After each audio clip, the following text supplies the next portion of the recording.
going. So, Windigo. I hope you guys are all doing well out there. Kidler, good to see you, bud. Good to see you. I'm actually going to try to pay attention to the TikTok chat a little bit better. I'm going to get a little bit better at this, I hope, because it's seems like the shadow bans are in full effect, and I'm getting a little bit less viewership than normally. So, hello YouTube, how you guys doing out in the YouTube world? So hopefully I'll be able to kind of manage everything, have a dual kind of thing going on. Relaxing day for me today. Good evening to you, Eric. Hope you're doing well out there, bud. Hope you're doing well. I'm had a pretty relaxing day today, pretty good recovery day from capitalism. I'm really just sitting here. These are Tic Tacs, so I don't know how TikTok works. Tic Tacs on TikTok, so that's fine. Good evening, Anemone. Good to see you. I know we were chatting on the Discord very briefly there, Anemone, and oh yes, hello, greetings from fascist Appalachia. Hello, Compton, how are you? Yep, America delving itself further and further into fascism. Eric, did you see my article that I posted on the Discord? I think I missed. Where was it, Eric? Maybe I just missed it. Where was it, bud? General. No, probably not resources. Videos. Articles. My goodness. Oh, yeah, here we go. Yeah, you were the one that showed me the last one. And this was, is this different? Oh my god, dude. This is a new one? Oh, the last one was such a fucking baller. This one's so long, dude. This one's so long. I might get to this, though, because the last one was such a treasure. The last one was such a treasure. For those of you who don't know, China has just been, like, laying it out. Like, what was the last one that they did? Was it this? Was it this? I think it was this. Yeah. The Ministry of Foreign Affairs of the People's Republic of China published an article called U.S. Hegemony and Its Perils. And they went through 5 sections, which is political hegemony, military hegemony, economic hegemony, technological hegemony, and cultural hegemony, and just absolutely, like, completely murked. Completely murked. I love idiots like Archie. This is why I don't look at the TikTok chat. Like, of course you had a relaxing day. You don't have a job. I work a full-time job. You're a dumb person, Archie. Like, you're a very, very dim-witted, stupid person. And you need to stop participating. Like, it's as simple as that. I work a full-time job. Like, I work a full-time job, and then I do this as a part-time job. Like, it's an extraordinarily stupid thing to say to somebody, bud. Like, so stupid. I can't even begin to tell you how stupid you are. It's unbelievable. Sure, Kevin, I'll give you a link to this one. Boom. And then Eric. And you'll find all of these links and everything in the Discord.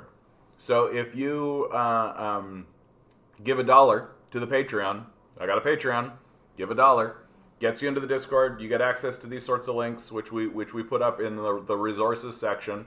We try to keep access to this sort of stuff. Dude, this is awesome. This one's called The Report on Human Rights Violations in the United States in 2022. Here's the table of contents. Number 1, dysfunctional civil rights protection system. 2, hollowed out American-style electoral democracy. 3, growing racial discrimination and inequality. 4, worsening subsistence crisis amongst U.S. underclass. 5, historic retrogression in women's and children's rights. And 6, wanton violation of other countries' human rights and trampling on justice. Dude, this is already a baller. Like, holy cow, Eric. You're finding, like, real gems, Eric, man. I really value that. I really value that you're finding these things. We gotta make sure that these are spread around. Because, like, holy cow. It's like, even if you're not a fan of China and you're not a fan of the Chinese Communist Party, like, they're laying it out. They're laying it out. SPQR asks thoughts on Leninism / Marxism compared to true Marxism. There is no true Marxism, dude. Like, there's no reason to be a fundamentalist. Like, we can't afford to be fundamentalists at this point. Like, you can have your opinions, and that's fine, and we can have, like, a healthy debate, and that's fine. But so much of what happens on the left these days is destructive. that we're playing in to the death cult's strategy of keeping ourselves separated based on moral purity lines. And if we get into this kind of argument and divide ourselves amongst like, oh, you're a Marxist-Leninist and that's not true Marxism, then you're losing. Like, you're losing. We can't afford it. We shouldn't do it. It's a silly conversation to have. This is why I go after the like Trotsky-Stalinist debate guys. The guys that really want to have big conversations about Stalin, Trotsky. I'm like, shut the fuck up. We are in a death cult. Like, we cannot afford this garbage. That's my opinion. That's my opinion. And then Ben said the classic, communism, ain't it? You know it. The Chinese Communist Party is eating our lunch. It is time to stop being stupid, Ben. Like, it's time to stop being stupid. You can not like communism all you like, but stop pretending like communism's not working. Stop pretending like the Chinese Communist Party and the Chinese and the People's Republic of China is not eating our lunch. Like, it's dim-witted at this point. Get smart. Smarten up. Can workers rise up against the bourgeoisie if the left unites? Yeah, I mean, that's what's holding us back. The left needs to unite, and we can't unite if we're constantly going to be like, Trotsky said this, but Stalin said this, and you're not a true Marxist. True Marxists believe in this, and Mao said this, but Deng said this. Like it's time to get a bit more holistic. It's time to get a bit more encompassing. It's time to come to terms with one another and accept that just because somebody's like, oh, maybe a market system should be part of that. Well, you're not a real Marxist. Marx was and like, bye-bye.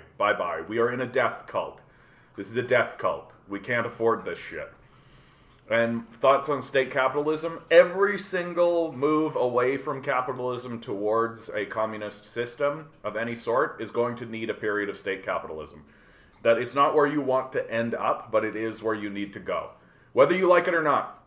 Like, whether you like it or not. And if you're sitting there saying, like, yeah, we're just not going to do a period of state capitalism, then your revolution is a failure and it's not going to work. Straight up. Like, you'll find I'm very, very, very firmly a pragmatist. I'm very firmly, like, what's going to work. And if you're going to stand in front of me and say, yeah, we'll do a revolution and not have a period of state capitalism, okay, your revolution's a failure. It's just not going to work. Period. Like, 1 + 1 = 2. And if you're going to tell me 1 + 1 = water buffalo, then I'm just going to be like, okay, you're wrong, and it's not going to work. And it's not going to work for very clear reasons, right? You need stable, centralized authority that is operating by a council of workers that can respond to external pressures. Like, you just need that. And if you don't have that, then you will fall to those external pressures. Like, it's all well and good to say that, like, oh, well, the Soviet Union, they would have done so much better if it had have just been, like, a series of horizontal councils. Like, the Nazis were going to invade them and did. And they would have destroyed that. Right? Take a look at what happened to the Paris communes. Why did the Paris communes fail? Because they didn't have a centralized authority. They didn't have a centralized military that could accurately respond to external pressure. And so it fell. That's how it goes. That's how it goes. Yes, because communism's worked so well everywhere that's tried it. Again, Dar, like, I really got to say this, and I'm trying to find a way to say this without being insulting, but I don't know how to say it. It's time to stop being stupid.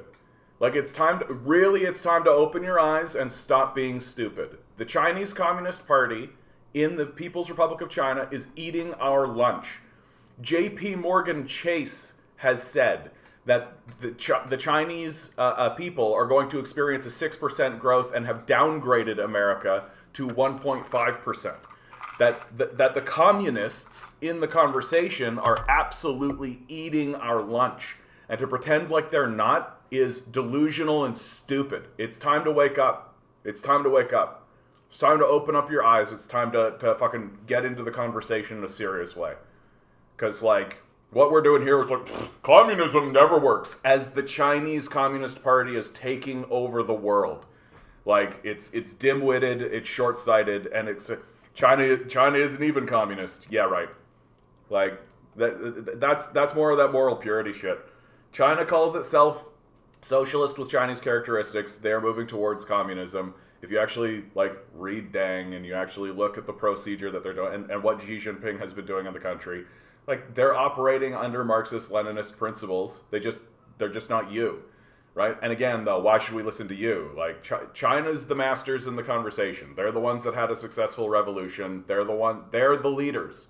Like, they're the leaders. I don't know why you think you're the leader. Like, they're obviously the leaders. Like, it's crazy to me when Westerners say of China, a place ruled by the Chinese Communist Party that calls itself socialist with Chinese characteristics, hoping to move towards communism within this century. And we have the audacity to say, no, we who have never ever had a successful revolution, we know what real communism is. Like, it's kind of embarrassing, honestly. Like, it's kind of embarrassing and arrogant. It's crazy how arrogant it is. Cal, good to see you. Danarchist, what's happening, bud? Good to see you. Capitalists love to divide and conquer, and we often just play into it. Yeah. The fascists will just gun you down while you have your little slap fight. Yeah. Those debates can be held when the people are in power. Yeah. Eric says, I have another gem where the article talks about declassified documents, about the CIA influence in Ukraine up to 2016. Fantastic, dude. Like, for real. Fantastic. Adam says, good to see you, by the way, Adam. The paper, U.S. Hegemony and Its Perils, Section 4, Technology Hegemony, Monopoly and Suppression.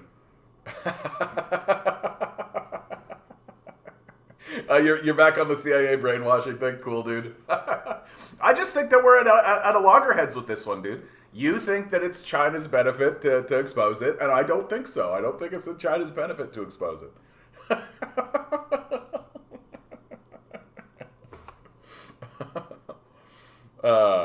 Hello, Doom to Bloom. Good to see you. Yeah, do we need to achieve class consciousness before the revolution? Yes. No, you absolutely do. Like, if you don't achieve class consciousness, then the people will never accept any revolutionary force. That revolutionary forces that are not based along class conscious lines with a society that has attained a kind of class consciousness will always be seen as a fringe movement or some kind of extremist group that's and that's how the power structure will always paint them. That's how they'll always paint them. Now, Xi Jinping is carrying on the plan of Deng going forward. Yeah, like the idea that because China allowed any amount of capitalist force inside of its borders, like, the Chinese Communist Party is the organization that decides what happens in China. And as we're moving forward towards war with America, right, the lines are getting firmer, the divides are getting sharper. China is working on more. You know what, man? Let's do this. Hello, Charlie. How are you doing, bud? Good. What's up? I'm really just trying to battle people right now. Okay, bud. I'm gonna just let you go, okay, bud? Why? Although I don't know how to do that. Do you have a question for me, bud? Yeah. What's up? Why are you bald? Yeah, that's what I thought. So that's the end of that.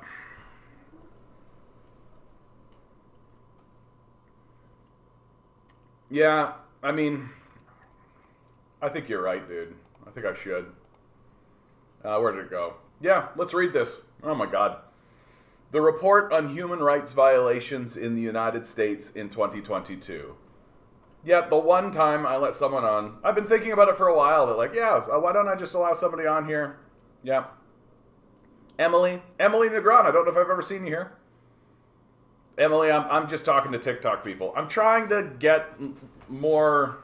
I'm trying to actually talk to people a little bit more. And then I literally someone said, "Hey, let's let me in and I'll talk to you." And I literally let somebody on, and it was some dumb kid who asked a very stupid question. It's like, yep, that's TikTok for you.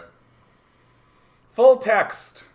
This is from the State Council Information Office of the People's Republic of China. I'm really looking forward to this. Full text. The report on human rights violations in the United States in 2022. China on Tuesday issued the report on human rights violations in the United States in 2022. Following is a full text of the report. The report on human rights violations in the United States in 2022. The State Council Information Office on the People's Republic of China, March 2023. Forward. The year 2022 witnessed a landmark setback for U.S. human rights. In the United States, a country labeling itself a human rights defender, chronic diseases such as money politics, racial discrimination, gun and police violence, and wealth polarization are rampant. Human rights legislation and justice have seen an extreme retrogression, further undermining the basic rights and freedoms of the American people. The U.S. government has vastly relaxed gun control, resulting in high death tolls from gun violence. The U.S. Supreme Court's decision in the Bruen case in 2022 became a landmark regression in the field of gun control in the United States. Nearly half of the U.S. states have relaxed gun restrictions. The United States leads the world in gun ownership, gun homicide, and mass shootings, with more than 80,000 people killed or injured by gun violence in 2022. The third consecutive year on record that the United States experiences more than 600 mass shootings. Gun violence has become an American disease. Midterm elections have become the most expensive ones in the United States, and American-style democracy has lost its popular support. The cost of elections in the United States has soared again, with cumulative spending of the 2022 midterm elections exceeding more than $16.7 billion US dollars. Political donations from billionaires accounted for 15% of the federal total, up from 11% in the 2020 election cycle. Dark money donations manipulate U.S. elections furtively, and political polarization and social fragmentation make it difficult for the country to reach a democratic consensus. With 69% of Americans believing their democracy is at risk of collapse, and 86% of American voters saying it faces very serious threats, there is a general public disillusionment of American-style democracy. Before I move on, guys, please like, share, subscribe, hit the like button, hit the share button, hit the subscribe button. If you have $1 jangling around in that pocket somewhere, sitting in your couch cushions, please think about sending it to my Patreon. Gets you into the Discord, and if I can start getting enough Patreons, I can start doing this full time, which means I can become more politically active, which means I can say this stuff to our political class directly. Racism is on the rise, and ethnic minorities suffer widespread discrimination. Hate crimes based on racial bias in the United States increased dramatically between 2020 and 2022. The racist massacre at a Buffalo supermarket, with 10 African Americans killed, has shocked the world. A total of 81% of Asian Americans say violence against Asian communities is surging. African Americans are 2.78 times more likely to be killed by police than whites. The sufferings caused by genocide and cultural assimilation taken by the U.S. government against Indians and other Aborigines in history still persist today. Life expectancy has plummeted, and deaths from drug abuse continue to climb. According to a report released in August 2022 by the National Center for Health Statistics under the U.S. Centers for Disease Control and Prevention, average life expectancy in the United States dropped by 2.7 years to 76.1 years from 2019 to 2021, the lowest since 1996. Interest groups and politicians trade power for money, allowing drug and substance abuse to flourish. The number of Americans dying from drug and substance abuse has increased dramatically in recent years, to more than 100,000 per year. Substance abuse has become one of America's most devastating public health crises. Women have lost constitutional protections for abortion, and children's living environment is worrying. The U.S. Supreme Court's ruling overturning Roe v. Wade has ended women's rights to abortion protected in the U.S. Constitution for nearly 50 years, which lands a huge blow to women's human rights and gender equality. In 2022, more than 5,800 children under the age of 18 got injured or killed by shootings in the United States, and the number of school shootings amounted to 302, the highest since 1970. The child poverty rate in the United States increased from 12.1% in December 2021 to 16.6% in May 2022, with 3.3 million more children living in poverty.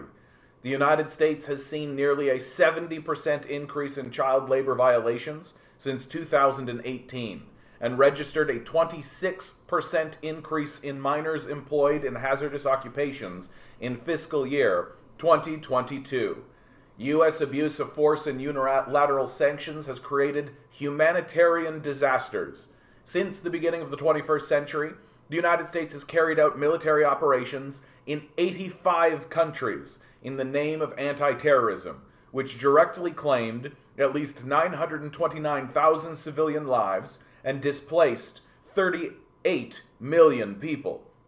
The United States has imposed more unilateral sanctions than any other country in the world, and it still has sanctions in place against more than 20 countries, resulting in the inability of those targeted to provide basic food and medicine for their people.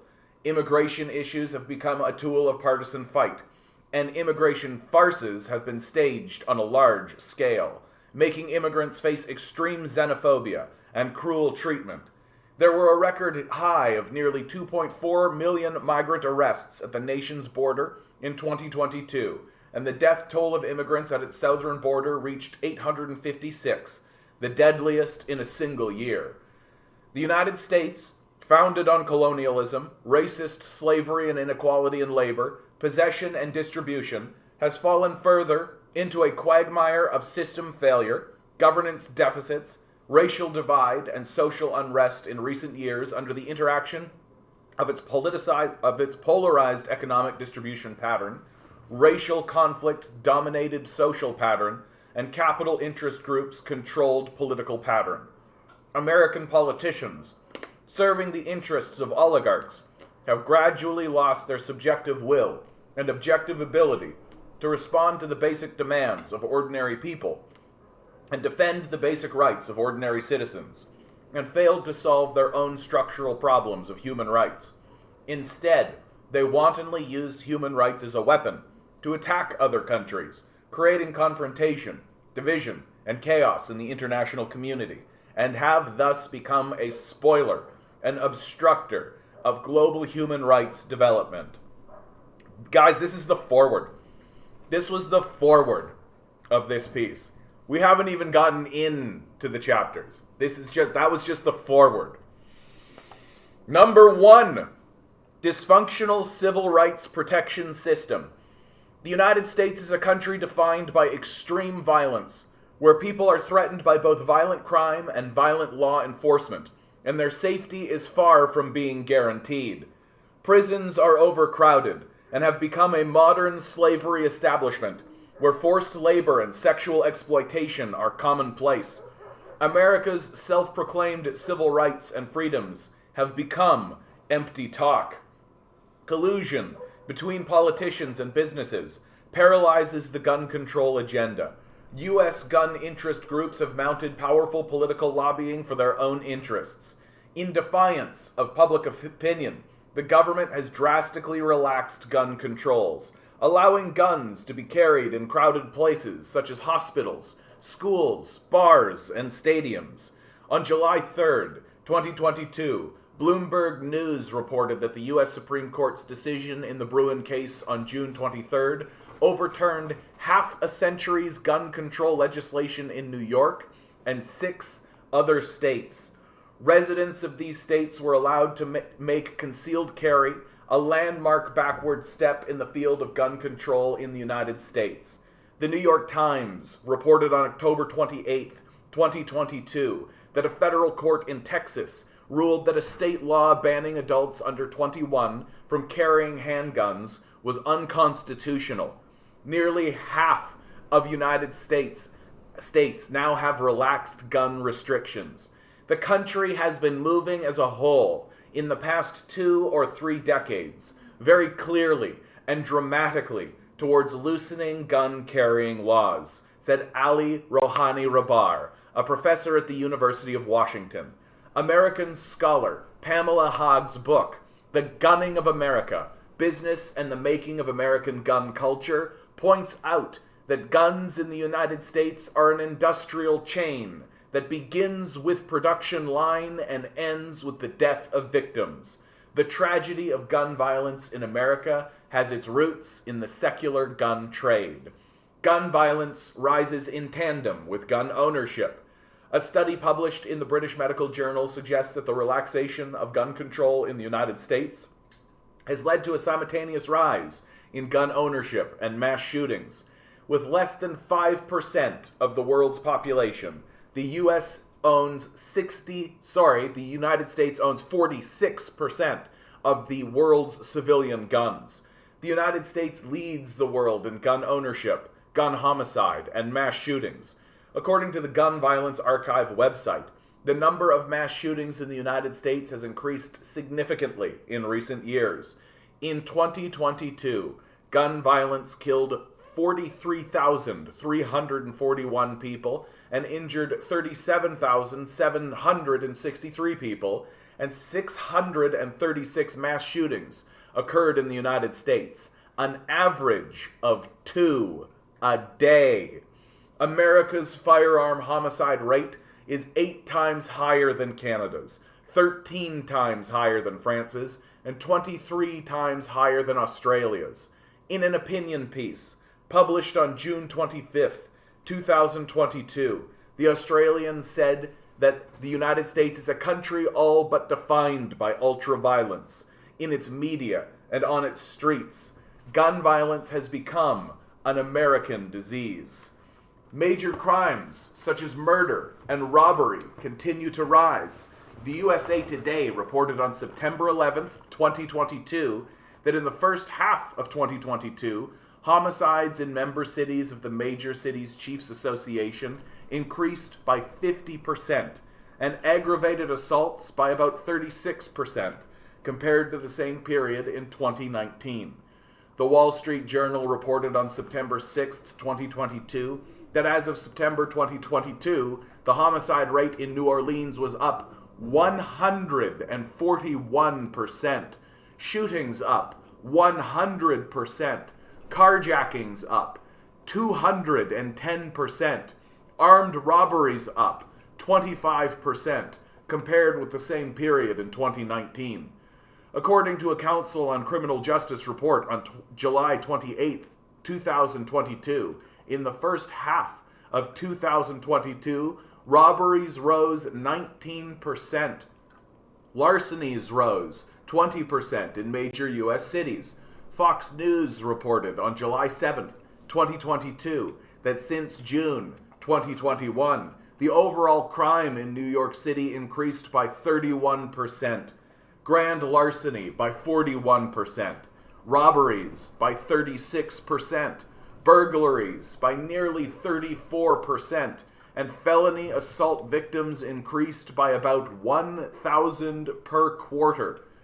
According to a CNN report on June 8, 2022, 72% of Americans were dissatisfied with the country's policies on reducing or controlling crime, and more Americans said they worried a great or fair deal about crime and violence, 80%, than at any other point in well over a decade. Police violence gets worse. In 2022, a record 1,239 people died as a result of police violence in the United States, according to the website Mapping Police Violence. During the year, there were only 10 days where no police killing happened. Most police killings occur during routine law enforcement, such as stop checks or when dealing with non-violent crimes. Police are rarely accused of using excessive force. In police killings between 2013 and 2022, 98.1% of the officers involved were not charged with a crime. On June 27, 2022, police in Akron, Ohio, fatally shot Jayland Walker, an unarmed 25-year-old African American, more than 90 times. According to a preliminary medical report, Walker had more than 60 wounds on his body. This was the third police shooting in Akron between December 2021 and June 2022. The life and health of prisoners are threatened. The United States has the highest incarceration rate in the world, and prison conditions are terrible. According to a report in The Guardian, on October 1st, 2022, nearly 500 people per 100,000 were incarcerated in the United States, which is about 5 times that of Britain, 6 times that of Canada, and 9 times that of Germany. According to an article published by the Fair Justice Initiative organization on April 25th, 2022, inmates in Mississippi prisons were kept in dark cells without lights or clean water, and the room temperature was often extremely hot. The Chicago Sun-Times reported on February 19th, 2022, that cells at the Jolet prison in Illinois were infested with rats, and rotten food and raw sewage overflowed into common areas. Prisoners' lives are not guaranteed. According to a study published in October 2022 in Prison Legal News, a publication on inmates' rights, a shortage of guards and inadequate infrastructure in Alabama's prison system led to high rates of violence and deaths among inmates. There were 39 deaths in the first 8 months of 2022, 30 of which were unnatural ones. Prisons became places of modern slavery. According to a report jointly released by the University of Chicago Law School and the American Civil Liberties Union on June 16, 2022, the United States incarcerates more than 1.2 million people in state and federal prisons. About 800,000 were engaged in forced labor, accounting for 65% of the total number of prisoners. Over 76% of the prisoners surveyed said that they would be punished with solitary confinement, no migration and loss of family visitation rights, if they refused to work. Incarcerated workers were forced to provide food service, laundry, and other operations, but they have few rights and protections, said a report by the Prison Policy Initiative on March 14, 2022. Besides, incarcerated workers typically earn little to no pay at all, according to a research by American Civil Liberties Union on June 15, 2022. American prisons have become veritable modern-day slavery factories. Religious intolerance intensifies.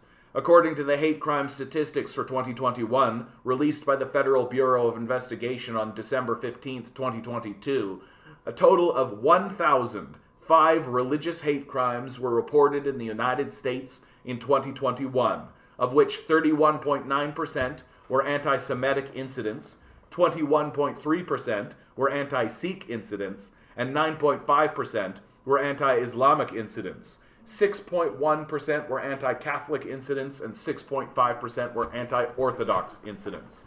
Intolerance of Islam in the United States has intensified, and Muslims are severely discriminated against, said a report released by the Council on American Islamic Relations in 2022.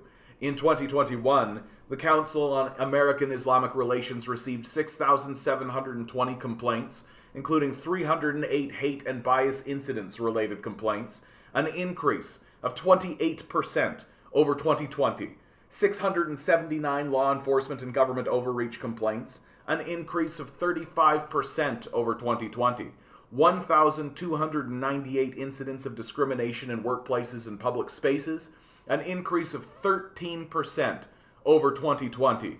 The Middle East Eye reported on August 23rd, 2022, that a study showed that Muslims are 5 times more likely to experience police harassment because of their religion compared to those of other faiths. 2. Hollowed out American-style electoral democracy. Political donations have made American elections a game for the rich. Alienation of two-party politics has turned into polarized politics, and American democracy is losing its foundation in public support. Former U.S. President Jimmy Carter once said, "Political bribery has tainted the U.S. political system.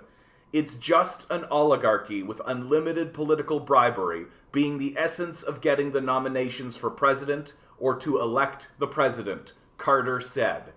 Money in elections has set a new record.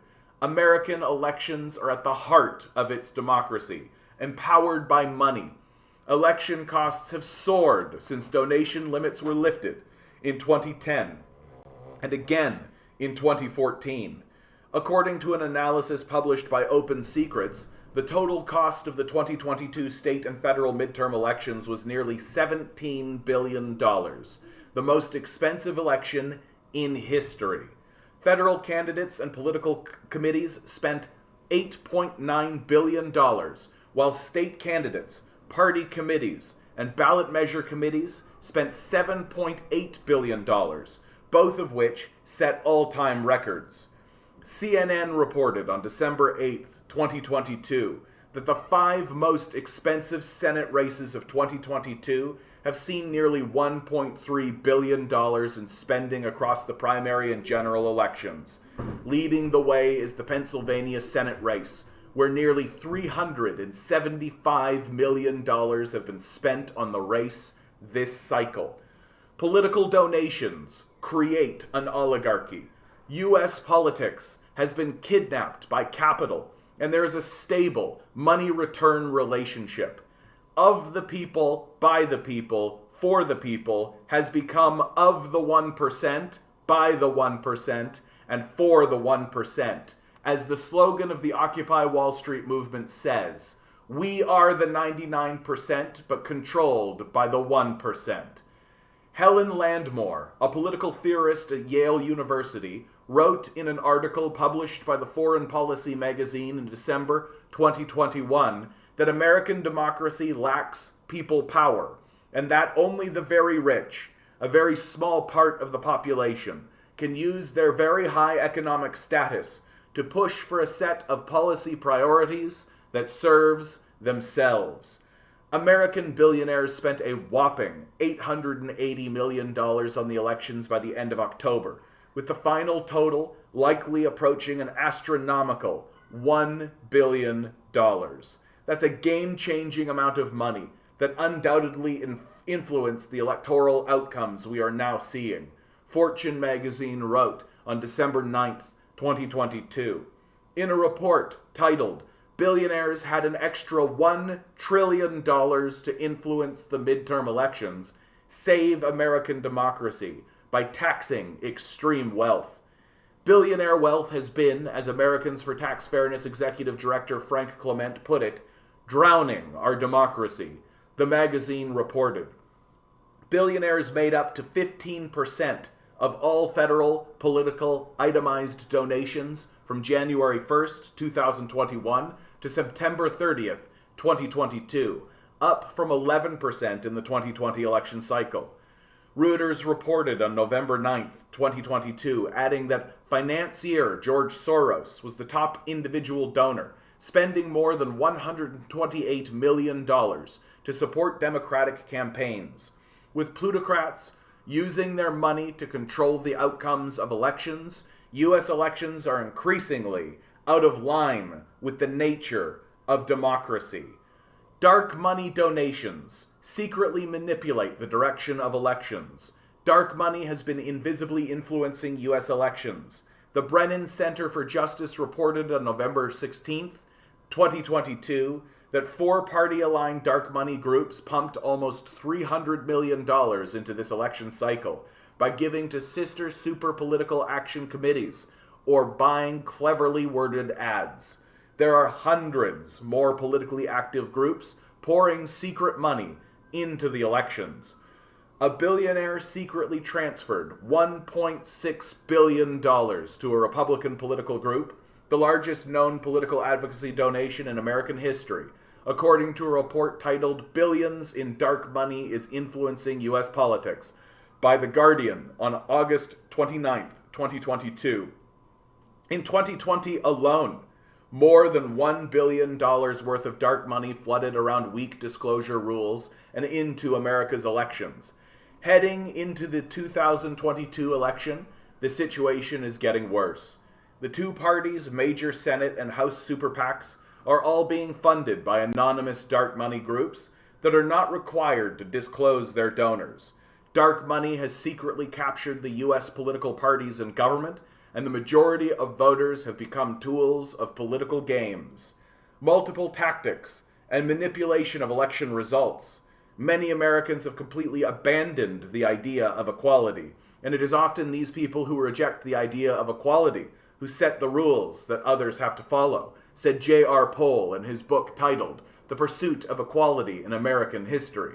Laws restricting voters' eligibility to vote are frequently introduced, according to the study published by the Brennan Center for Justice on May 26, 2022.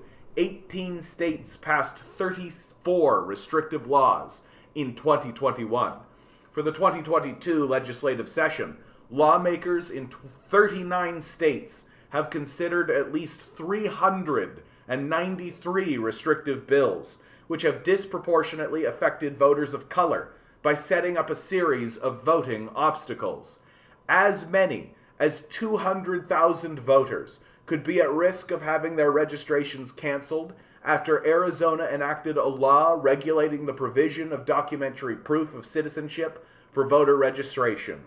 On August 4th, 2022, the Global Organization Against Hate and Extremism published a report titled Americans Fears Suppressing Participation in Democracy, which said that 40% of black people and 37% of Hispanic people were very worried being denied the ability to cast a ballot. Strict voting eligibility laws blocked nearly 16% of Mississippi's black voting age population from casting a ballot. Mississippi has one of the highest concentrations of black people in the country, yet has not elected a black person to statewide office in well over a century, reported The Guardian on its website in an article entitled The Racist 1890 Law That's Still Blocking Thousands of Black Americans from Voting on January 8th, 2022.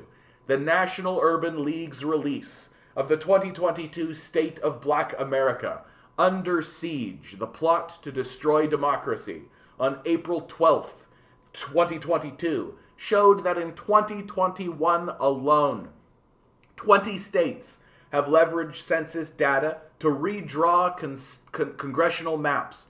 This means of manipulating elections have deprived a large number of voters of their voting eligibility, leaving equal voting rights to exist on paper only. American elections are accompanied by violence and intimidation. Its political history has not been short of violence and terror. Historically, groups such as the notorious Ku Klux Klan prevented African Americans from voting through violence such as beatings, lynchings, and assassinations, creating a sense of fear that continues to this day. Voters may face intimidation at the polls and beyond from vigilante actors, the Brennan Center for Justice said in a report released on October 28, 2022, adding that in Arizona, right-wing extremist groups have recruited volunteers to monitor drop boxes, some of whom often showed up armed and in tactical gear. The Global Project Against Hate and Extremism said in a report on August 4th, 2022, that there is a growing sense of fear among Americans, with minorities particularly concerned about security at the polls and voters generally worried about safety at polling stations. Overall, 63% of those surveyed said that they are very worried about such things as violence, harassment, and intimidation happening at their polling place. The psychological shadow of lynching and the atmosphere of fear became a great obstacle for voters to exercise their right to vote. Two-party politics has become a polarized one. Political polarization, especially the polarization of two-party politics, has been one of the most striking features of American politics in the past 3 decades. The widening ideological divide and opposition between the Democratic Party and the Republican Party have expanded the tear in American society and led to the idling of American politics. Around 28% of Americans named political extremism or polarization as one of the most important issues facing the country, according to a survey by the U.S. poll tracker 538 on June 14, 2022, adding that 64% said they felt political polarization is mostly driven by political and social elites. According to a report by NBC News on October 23, 2022, 81% of Democrats said they believe the Republican Party's agenda poses a threat that, if it isn't stopped, will destroy America, while 79% of Republicans believe the same of the Democratic Party's agenda. 71% of voters said the country is headed in the wrong direction. It seems like voters are no longer looking for a contract with America. They want a divorce, said Democratic pollster Jeff Horwit of Hart Research Associates. Political polarization and social rifts have made it difficult to reach a democratic consensus, and election farce and post-election chaos have become prominent features of U.S. politics. The polarization of party contention and vicious rivalry has led to the collapse of political trust and brought serious governance crisis to the United States, wrote Mark J. Hetherington, professor of political science at Vanderbilt University, and Thomas J. Rudolph, professor of political science at the University of Illinois, in their book titled Why Washington Won't Work: Polarization, Political Trust, and the Governing Crisis. Government officials take advantage of their position for personal gain. High-level politicians can, in advance, get access to a lot of sensitive information that could allow them to make profits. The reported net assets of former House Speaker Nancy Pelosi, along with her husband Paul Pelosi, are worth more than $114 million US, and a majority of their wealth is derived from investments, such as stocks and options, The Hill said in an opinion piece on July 24, 2022. In March 2021, Paul exercised options to purchase 25,000 Microsoft shares, worth more than $5 million. Less than 2 weeks later, the U.S. Army disclosed a $21.9 billion deal with Microsoft. Shares of the company rose sharply after the deal was announced. In June 2022, Paul bought up to $5 million in stock options from NVIDIA, a leading semiconductor company. The purchase came as Congress was set to vote on legislation that would result in $52 billion in subsidies allocated to elevate the chip production industry. During Nancy Pelosi's term as the House Speaker, the Pelosis have made approximately $30 million from trades involving big tech companies, and the former House Speaker is responsible for regulating. Of the 435 House members, 183 traded stocks through themselves or their immediate family members from 2019 to 2021, Daily Mail said in an opinion piece on September 13, 2022. It added that at least 97 bought or sold stocks, bonds, or other financial assets through themselves or their spouses that directly intersected with their congressional work. A Wall Street Journal investigation on October 11, 2022, found that more than 2,600 officials at agencies from the Commerce Department to the Treasury Department disclosed stock investments in companies, while those same companies were lobbying their agencies for favorable policies. In what came to be known as the Kids for Cash scandal, former Pennsylvania judges Mark Chiavarelli and Michael Conahan shut down a county-run juvenile detention center and accepted $2.8 million in illegal payments from 2 for-profit lockups. The Associated Press reported on August 18, 2022.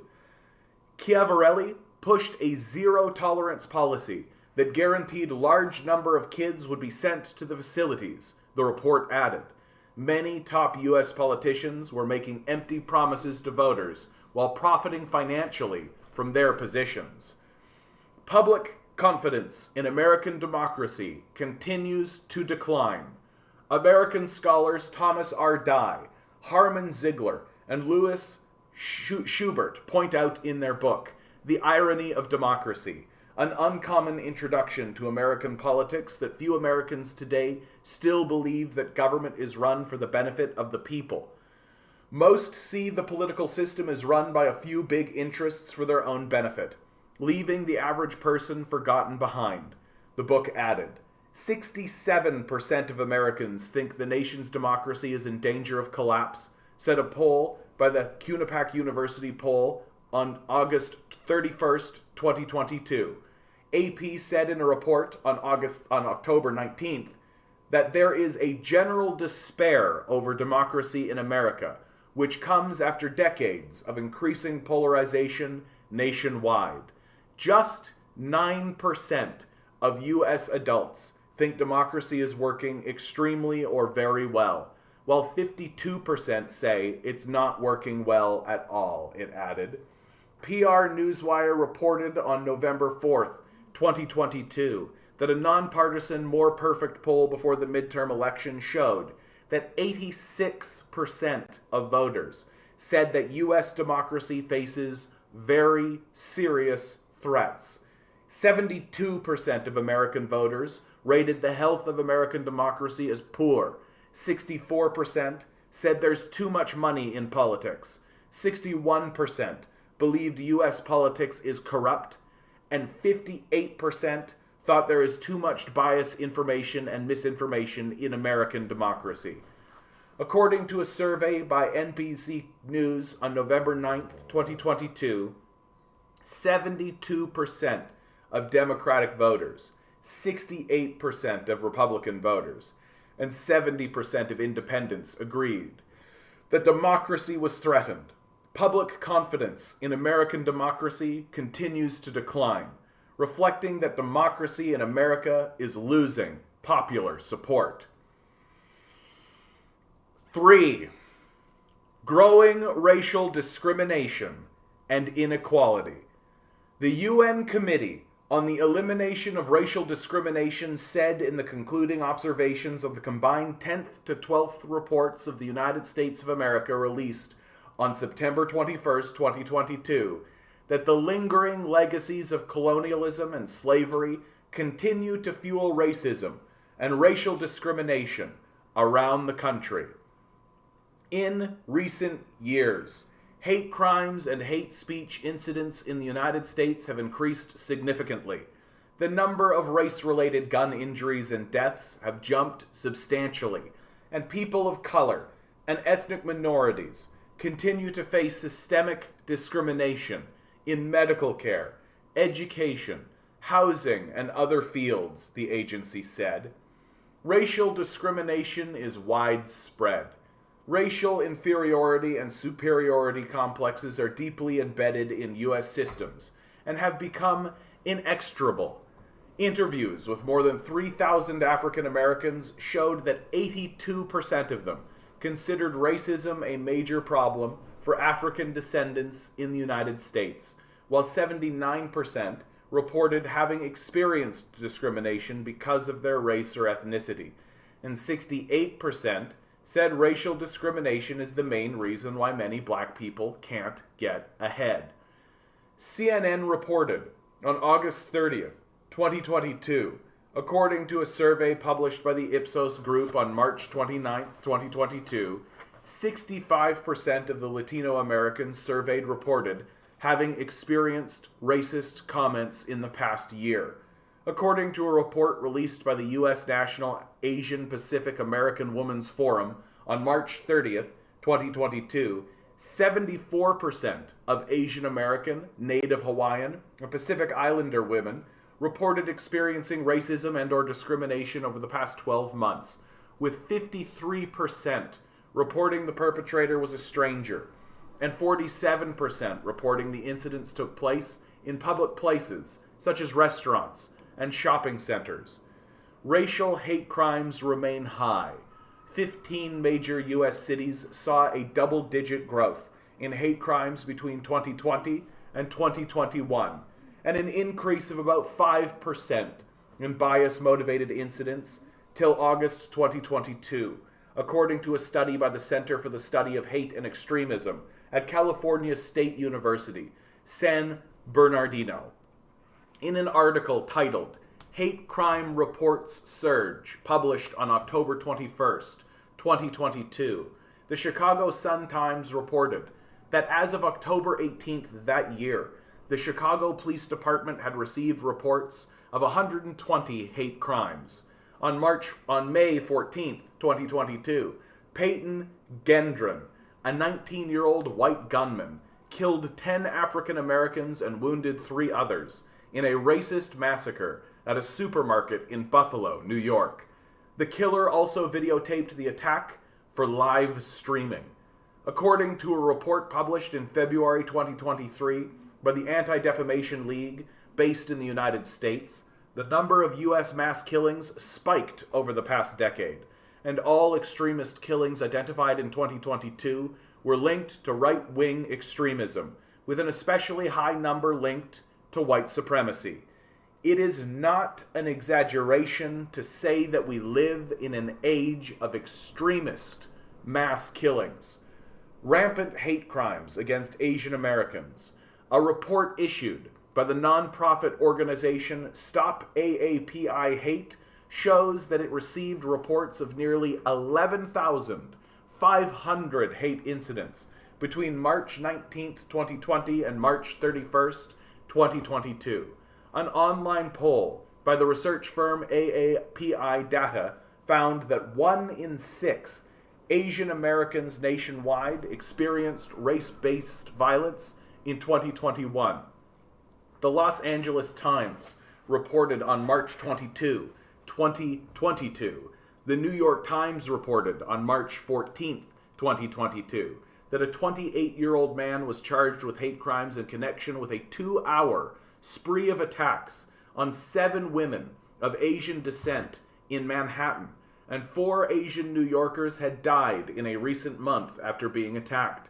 CNN reported on November 30th, 2022, that in Yonkers, a man punched an elderly Asian woman more than 100 times, hurled racist abuse at her, stomped on her body repeatedly, and spat on her.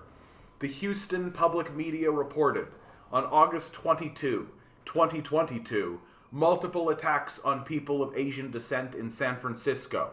One of the victims, Amy Lee, said that she still sees the offender in her neighborhood almost every day.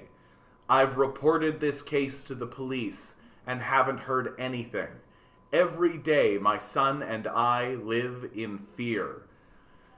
57% of Asian Americans say they often find themselves unsafe in public places because of their race or ethnicity.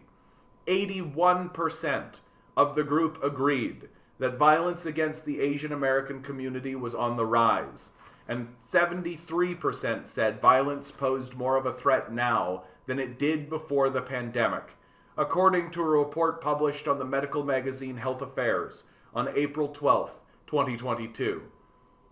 According to the testimony of Erica Lee, Regents Professor of History and Asian American Studies at the University of Minnesota on discrimination and violence against Asian Americans before a U.S. congressional hearing, as shocking as these incidents are, it is vital to understand that they are not random acts perpetrated by deranged individuals. They are an expression of our country's long history of systemic racism and racial violence targeting Asian Americans and Pacific Islanders. Entrenched racial discrimination in law enforcement and justice.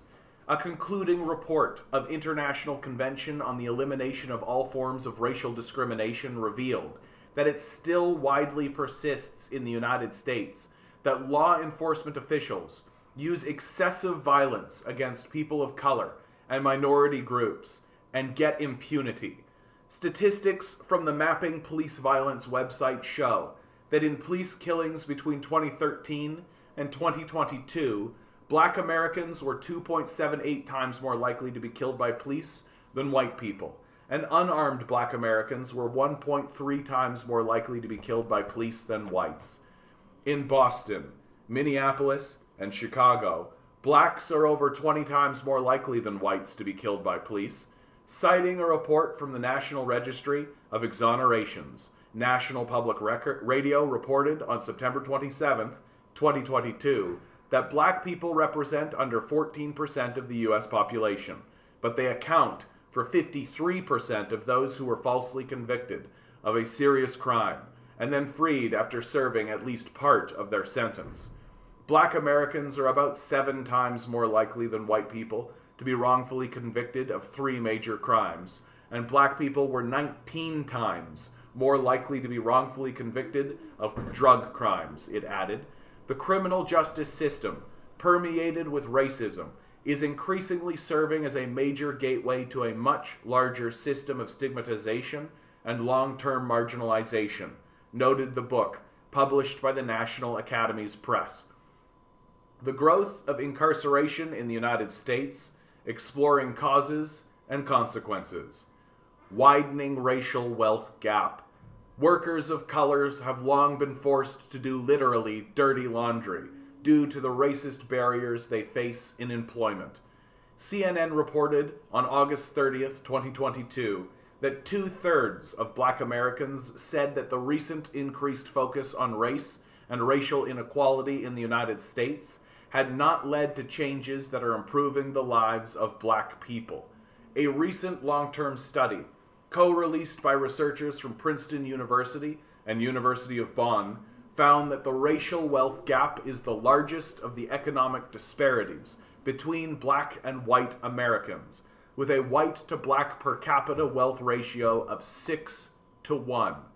The racial wealth convergence between blacks and whites after the abolition of slavery followed an even slower path, and then had stalled by the 1950s. Since the 1980s, the wealth gap has widened again, as people living in the United States who were living below the poverty line has widened again as capital gains have predominantly benefited white households. In 2021, 19.5% of black people living in the United States were living below the poverty line, compared to 8.2% of white people.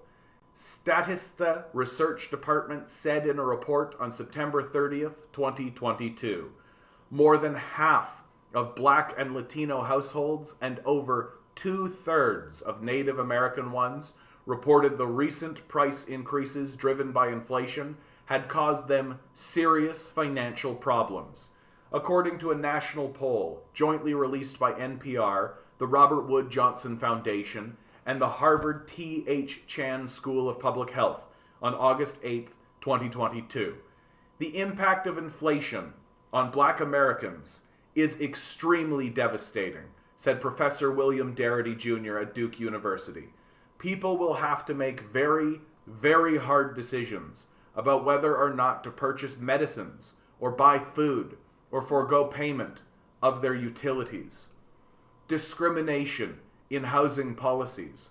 The UN Committee on the Elimination of Racial Discrimination said in its concluding observations that there is a high degree of residential racial segregation, persistent policy, and legal discrimination in access to housing on the grounds of race, color, and national or ethnic origin.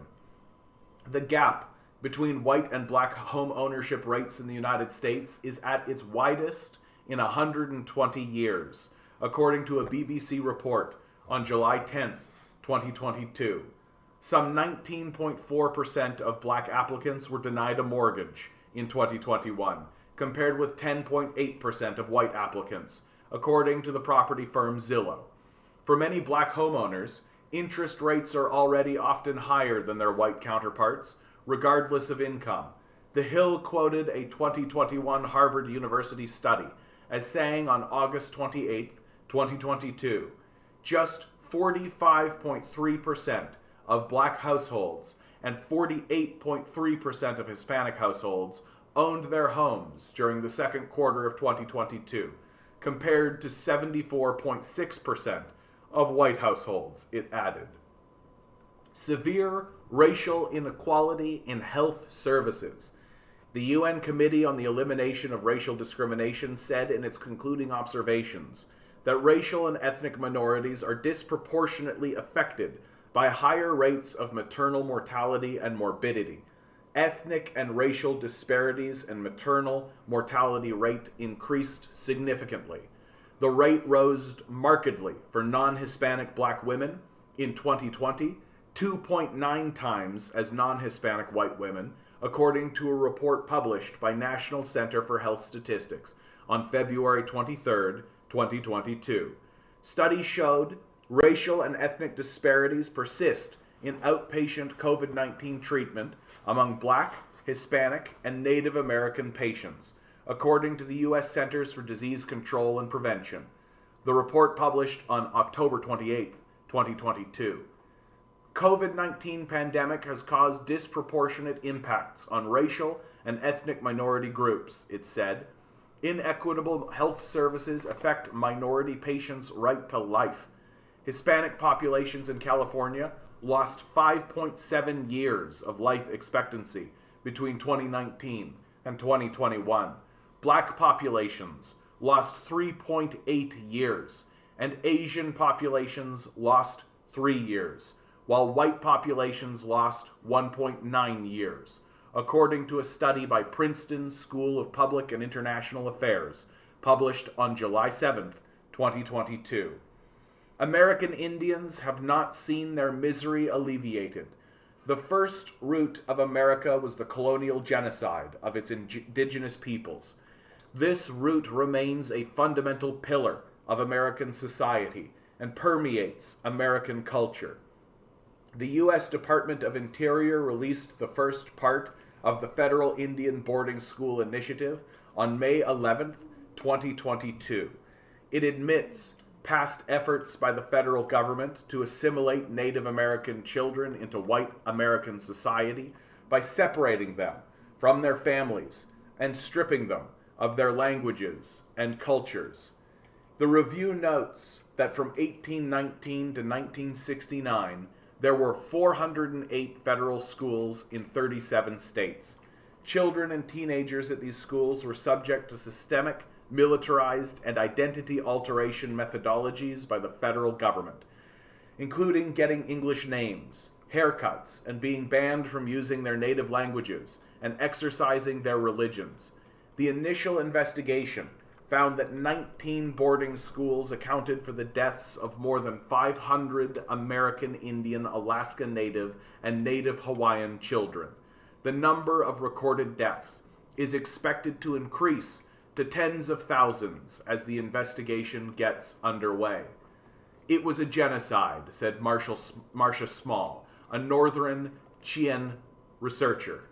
Donald Nakoni, a Native American tribal elder who was once a student at a government-backed Indian boarding school, testified about the hardships he endured, including beatings, whippings, sexual assaults, forced haircuts, and painful nicknames.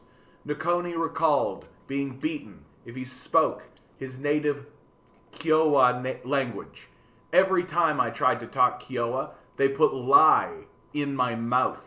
It was 12 years of hell, he said. I will never, ever forgive this school for what they did to me. Misery that American Indians endured historically persists through today. Minority households reported the price increases driven by inflation had caused them serious financial problems. It's even higher among Native Americans, with that number rising to more than 2/3 of those surveyed, according to an NPR report on August 8, 2022. A U.S. CDC report analyzed maternal deaths for American Indian and Alaska Native people who are more than twice as likely as white mothers to die of pregnancy-related causes, but often undercounted in health data due to misclassification, according to a report released by USA Today on September 19, 2022. More than 90% of Indigenous mothers' deaths were preventable, according to the analysis. In both African American and Native Americans, we see this historic and unfortunate constant disparity in outcomes, said Dr. Andrea Jackson, Division Chief of Obstetrics and Gynecology at the University of California, San Francisco. 4. Worsening subsistence crisis among U.S. underclass. The nation sees widening wealth gaps, worsening living conditions for low-income groups, increasing homeless people, life-threatening drug abuse, and dropping average life expectancy. U.S. underclass is facing a severe survival crisis. Wealth gap has further widened. The United States is a poor society with many super rich. Through an in-depth analysis of the U.S. society, the New Class Society, Goodbye American Dream demonstrates the wide range of inequalities based on class, gender, and race in the United States, co-authored by Earl Wysong, professor of sociology at Indiana University, Kokomo, Robert Perucci, professor of sociology at Purdue University, and David Wright, professor of sociology at Wichita State University.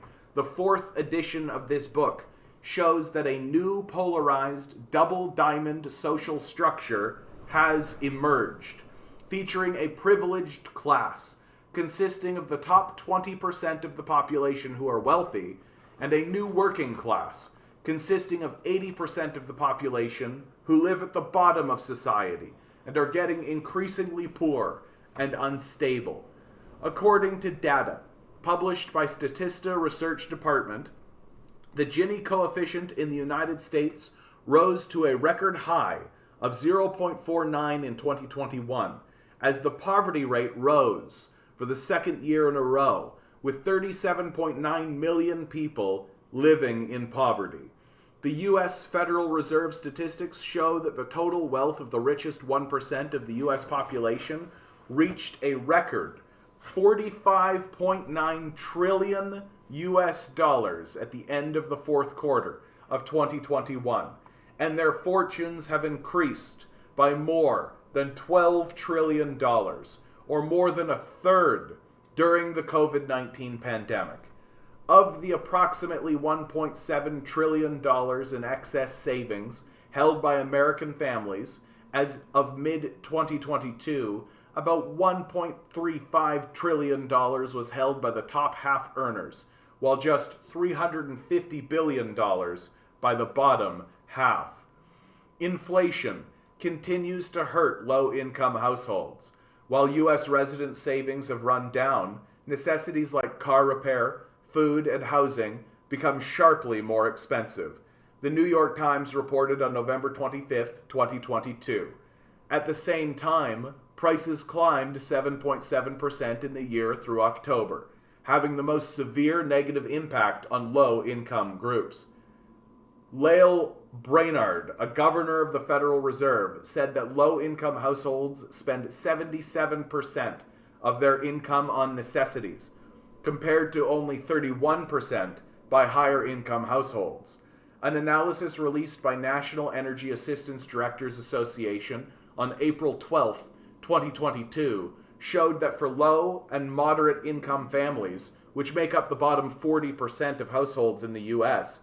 society, sharp rises in energy prices would force many of them out of basic goods and services due to extra energy bills. The homeless has dramatically increased. According to the 2022 Annual Homelessness Assessment Report released by the U.S. Department of Housing and Urban Development, over 580,000 Americans experienced homelessness on a single night in 2022, with 40% of them living in unsheltered locations, such as on the street, in abandoned buildings, or in other places not suitable for human habitation. Over the past 3 years, the number of people of no fixed abode increased by at least 22,500 to 173,800 in California.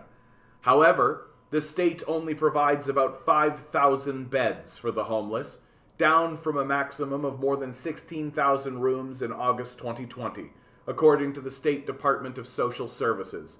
The Los Angeles Times reported on December 21st, 2022, that the number of the homeless in Long Beach, California, increased dramatically by 62% from that of 2020, including 1,282 chronically homeless people with disabilities.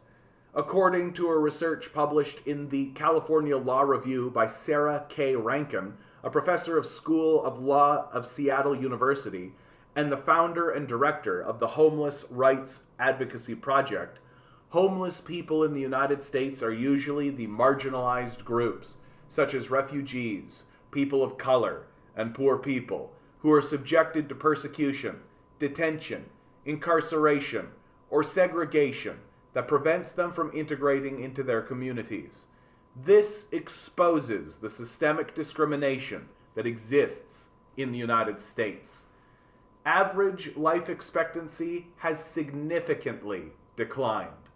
A report released by the U.S. Centers for Disease Control and the Prevention's National Center for Health Statistics in August 2022 showed that U.S. life expectancy fell by a total of 2.7 years between 2019 and 2021 to 76.1 years, the lowest it has been since 1996.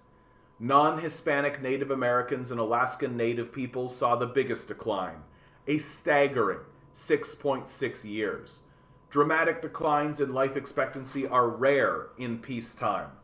Data released by the U.S. Centers for Disease Control and Prevention show that as of December 29, 2022, the United States reported more than 1.08 million COVID-19 deaths, including more than 260,000 in 2022.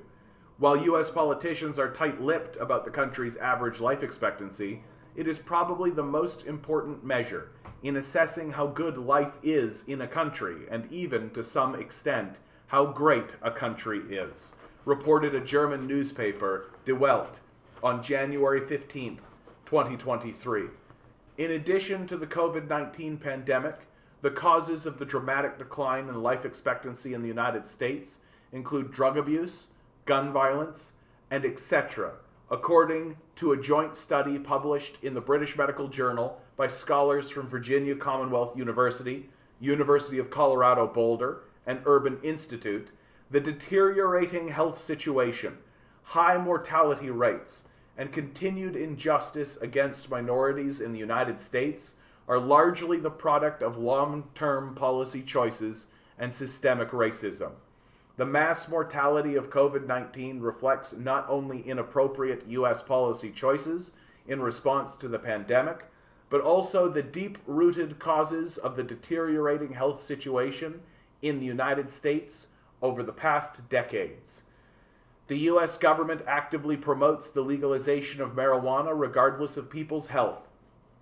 Marijuana is a controlled narcotic drug by the UN International Drug Control Conventions. In the 1970s, the United States promulgated the Controlled Substances Act, which classified marijuana as a federally controlled substance. The federal and state governments of the United States have failed to regulate drugs and substance abuse, and even pushed for the legalization of marijuana under the influence of lobbyist groups, resulting in more and more young people becoming victims. In their book, Can Legal Weed Win? The Blunt Realities of Cannabis Economics, published in 2022, Robin Goldstein and Daniel Sumner, researchers at the University of California, Davis, underlined that one of the pipe dreams behind the legalization push is the intention to make legal cannabis a new cash cow for the government through tax. Marijuana sales in the United States have exceeded $30 billion so far, and the U.S. marijuana market is expected to reach $65 billion by 2030. According to the data released by Open Secrets from 2018 to 2021, some marijuana and products-related enterprises and trade associations in the United States spent more than $16.6 million on political lobbying, with an average annual expenditure of about 10 times that of 2016. In the first 3 quarters of 2022, more than $5.6 million were spent on marijuana lobbying. Enterprises and organizations profiting from marijuana trade money for power and form interest groups with politicians, thereby letting drugs and substance abuse go unchecked, a striking demonstration of Washington's failure in social governance. Drugs and substance abuse endanger life and health.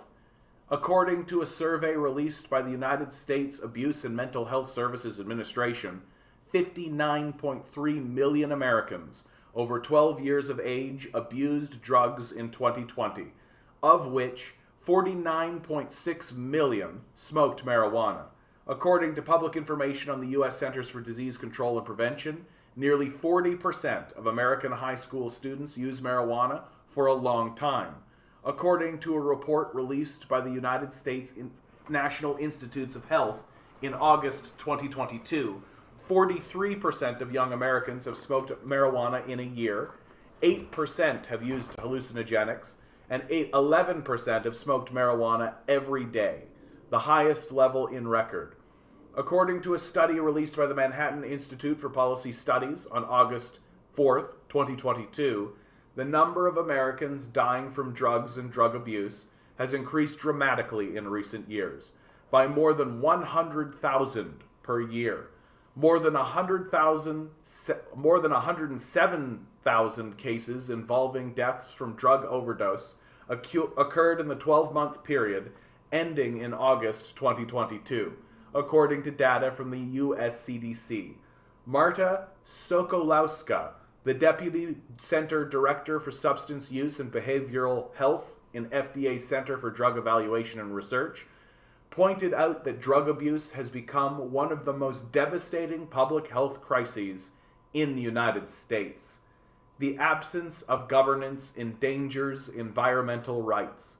The American Broadcasting Company reported on June 21st, 2022, that in Louisiana, a large amount of industrial waste has led to many cancer alleys along the Mississippi River, which has a 95% higher risk of cancer due to air pollution than the rest of the country. The Chicago Tribune reported on July 13th, 2022, that at least one per- and polyfluoroalkyl substance known as forever chemicals that may be harmful to health was detected in the drinking water of more than 8 million residents in Illinois, accounting for about 60% of the local population. In the context of the deteriorating environmental situation, the United States Supreme Court ruled in June 2022 that the Environmental Protection Agency had no right to regulate carbon emissions without authorization from Congress, nor could it require power plants to switch from fossil fuels to renewable energy. Stefan Dujarric, a spokesperson for the United Nations, pointed out that the ruling of the Supreme Court of the United States was a setback in our fight against climate change. 5. Historic retrogression in women's and children's rights. In 2022, a major setback occurred in the production of the rights of women and children in the United States. Women's right to abortion lost constitutional protection. Sexual assaults in schools, the military, and prisons continued to be high. Children's lives and legal rights were facing serious threats. Banning abortion violates women's rights. In 2022, the U.S. Supreme Court overturned Roe v. Wade and Planned Parenthood v. Casey that guaranteed women's abortion rights. It ended nearly 50 years of constitutionally protected abortion rights that would lead to a ban on abortion in about half of the states. Reuters reported on December 1st, 2022, that Indiana's Attorney General asked the state's medical board to discipline an Indiana doctor who performed an abortion on a 10-year-old rape victim from Ohio, as Ohio banned abortion after 6 weeks of pregnancy. BBC reported on June 29, 2022, that U.S. Health Secretary Xavier Becerra said, "It is hard to believe that America is taking a back seat, is backsliding, when the rest of the world is moving to give women the kind of rights they should have had a long time ago."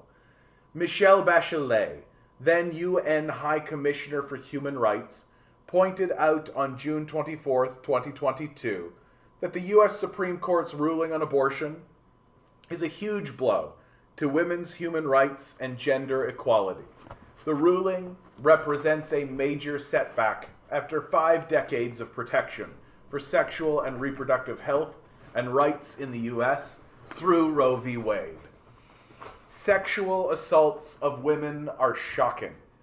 1 in 5 female students in the United States said that they had been sexually assaulted in college, and the trauma affected their entire educational experience. CNN reported on September 1st, 2022, that reports of sexual assaults in the U.S. military spiked 13% in 2021, with nearly a quarter of female soldiers saying that they had been sexually assaulted in the military, and more than half saying they had been sexually harassed. The United States Senate issued an investigation report on December 13, 2022, saying that over the past decade, cases of sexual assault on female prisoners by prison administrators happened in more than 2/3 of federal prisons, with 5,415 cases filed by U.S. prison authorities. The Associated Press reported on February 6, 2022, that in 2020, there were 422 complaints against prison administrators for sexually assaulting prisoners. A federal women's prison in Dublin, California, has been dubbed a rape club, where inmates say they have been subjected to rampant sexual assaults by correctional officers and even the warden. Rampant gun violence threatens the lives of children. The Kaiser Family Foundation issued a report on October 14, 2022, saying that from 2011 to 2021, nearly 18,500 children aged 17 and under were killed by gun violence in the United States. In 2021, an average of 7 children were killed by shootings per day. I'm going to read that one again. In 2021, an average of 7 children were killed by shootings per day. The Washington Post reported on December 11th, 2022, that in 2022, more than 5,800 children under the age of 18 were injured or killed by shootings in the United States. As of December 1st, 2022, fatal gun shootings involving children had more than doubled from 2021, and non-fatal gun shootings involving children had also increased by 80%.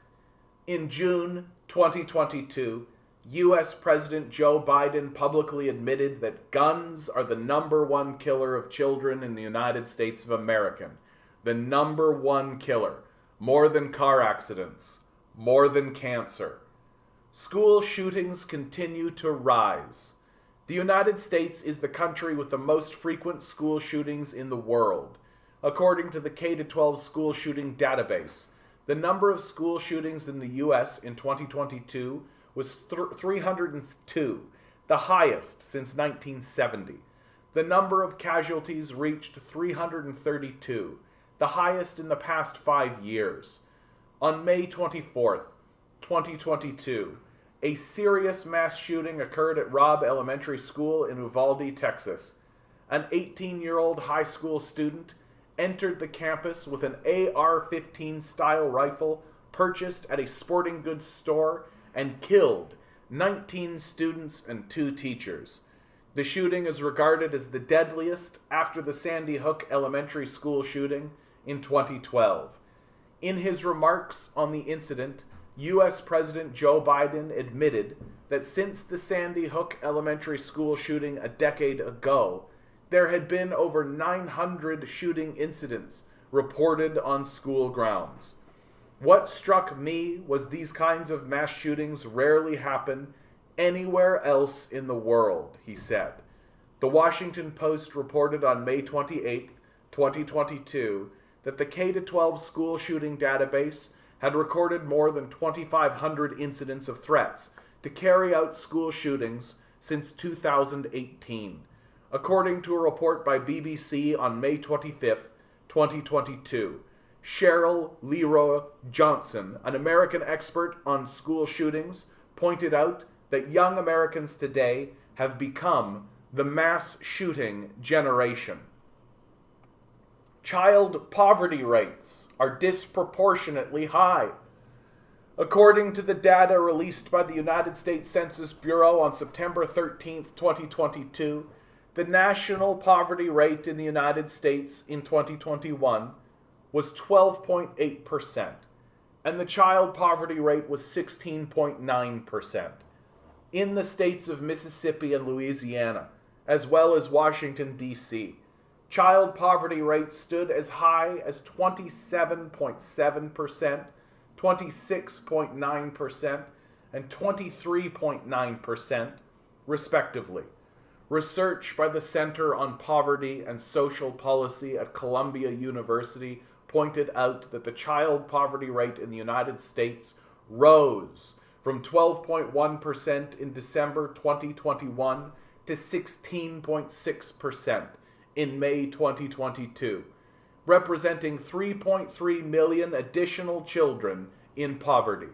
The book, Invisible Americans: The Tragic Cost of Child Poverty, by U.S. columnist Jeff Madrick, points out that the United States is a country with historically biased attitudes towards poverty, which can't even agree on how many poor Americans there are, let alone reducing the number of poor people and poor children. If measured by a fairer and newer standard, the real number of poor people in the United States is about 60 million, and that of poor people may exceed 20 million. Child poverty in the U.S. is a disgrace. Illegal use of child labor persists despite repeated prohibition. According to the figures estimated by the National Center for Farm Work Health, a U.S. nonprofit organization, between 300,000 and 800,000 minors were employed on farms in the United States. The Slate magazine pointed out that fast food employers have committed a raft of child labor violations, making teenagers work excessive hours that violate limits protecting children's health and education. Constant banning of child labor ends in failure, with the root cause lying in the loopholes in the U.S. legal system. Affected by the COVID-19 pandemic and the supply chain crisis, the United States has been suffering labor shortages. Many states passed new bills to extend the working hours for minors. According to the United States Department of Labor, millions of U.S. teens were employed in agriculture, food service, retail, entertainment, and construction industries in 2022. According to the Reuters report published on February 28, 2023, the issue of illegal employment of minors has become increasingly serious, where it had seen a nearly 70% increase in child labor violations since 2018. According to statistics from the U.S. Department of Labor, in the last fiscal year, 835 companies were found to have violated child labor laws by employing 3,800 minors, and there has been a 26% increase in employment of minors in hazardous occupations. The USA Today reported on November 13th, 2022, that a Wisconsin industrial cleaning company is accused of illegally employing more than 30 children, ages 13 to 17, as cleaners in meatpacking plants and farms. Several underage employees were injured on the job, including a 13-year-old burned by caustic cleaning chemicals. Reuters reported on December 16, 2022, that at least 4 major suppliers of automobile companies have employed child labor at Alabama factories, and staffing agencies supplied those immigrant minors to work in plants. Today, the United States is still the only country among the 193 member states of the United Nations that has not put its signature on the Convention on Rights of the Child. The prospects for solving its problem of child labor remain dim. Conditions of juvenile detention centers are harsh. The Houston Chronicle reported on August 23, 2022, that conditions are poor in the juvenile detention center located in Gatesville, Texas. Teens serving sentences for serious crimes are being locked alone in pokey cells for 23 hours a day. Instead of bathroom breaks, they are given empty water bottles in which to relieve themselves. Sports programs and other activities designed to rehabilitate and redirect the troubled young people have been eliminated. Instead of attending class, they get work packets to complete in their cells, which denied their access to counseling and therapy. The Los Angeles Times reported on November 29, 2022, that the juvenile detention system in Los Angeles County was in chaos. The staffing crisis in juvenile detention centers has led to frequent incidents of young detainees, conflicts, and violence corrections by prison guards. The increased isolation, lack of supportive structure, and violence are having detrimental effects on incarcerated youth's mental health. One incarcerated minor said he didn't feel he was being treated like a human being. 6. Wanton violation of other countries' human rights and trampling on justice. American scholar John Mearsheimer points out that under the liberal hegemony policy, the United States tends to constantly provoke wars, which increases conflicts in the international system and creates instability. These armed conflicts usually end up failing, sometimes disastrously, and mainly at the expense of the state purportedly being rescued by the liberal Goliath. The United States pursues power politics in the international community, frequently uses force, provokes proxy wars, indiscriminately imposes unilateral sanctions, seriously violates the rights of immigrants, and refuses to close the Guantanamo Bay detention camp, thus becoming a saboteur of global peace and development and a stumbling block to human rights progress. Overseas military operations have caused humanitarian catastrophes. On December 20th, 2022, nonprofit U.S. media outlet Common Dreams pointed out in an article titled "Warren Jacobs Accused Pentagon of Vastly Undercounting Civilians Killed by U.S. Military" that according to data from the UK-based monitor group Air Wars, U.S. airstrikes alone have killed as many as 48,000 civilians in nearly 100,000 bombings in Afghanistan, Iraq, Libya, Pakistan, Somalia, Syria, and Yemen since 2001.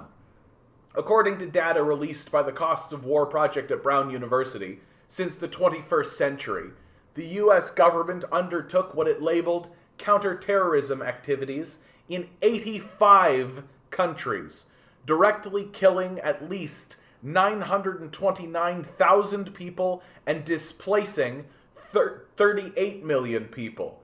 and the United States military operations around the world have violated freedom and human rights of people in the United States and other countries. A woman and 2 children were killed in U.S. drone strikes in the Al-Hadba area of Al-Wadi, Yemen, on November 30th, 2022. The violence that characterizes the modern United States at home and in its conduct overseas, from the prevalence of gun-related deaths to the controversies over preemptive military action and drone strikes. Provoking proxy wars behind the scenes. In order to pursue its own interests, the United States was the one behind the scenes to provoke wars in other countries and regions. Colm Quinn, a staff writer at Foreign Policy, published an article on July 14, 2022, saying that U.S. operations are no longer confined to the Middle East, but have broadened in geographic scope, only more covertly. Catherine Yon Ebright, counsel at the Brennan Center for Justice's Liberty and National Security Program, described it as light footprint warfare.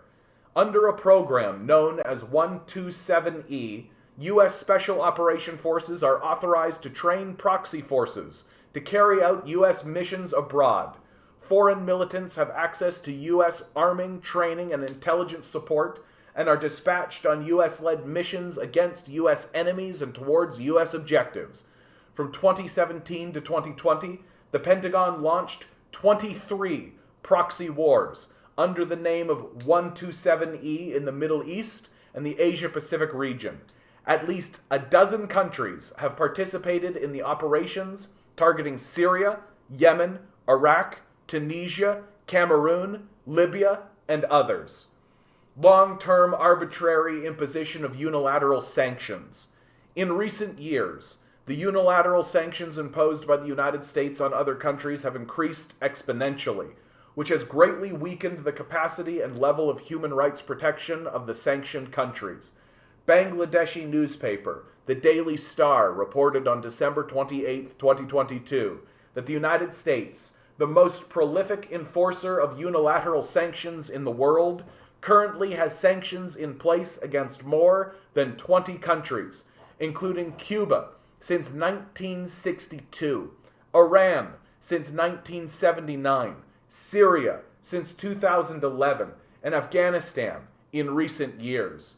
Many of them are unable to provide essential food and medicines to their populations. The Washington Post reported on June 13, 2022, that nearly half of all Afghans do not have enough to eat, and childhood malnutrition is on the rise.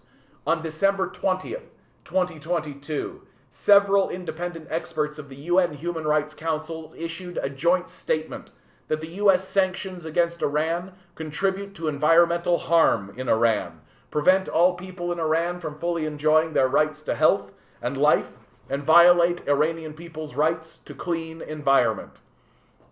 On November 10th, 2022, Elena Duhan, UN Special Rapporteur on Negative Impact of the Unilateral Coercive Measures on the Enjoyment of Human Rights, stated that unilateral sanctions have exacerbated the suffering of the Syrian people and constitute a grave violation of human rights.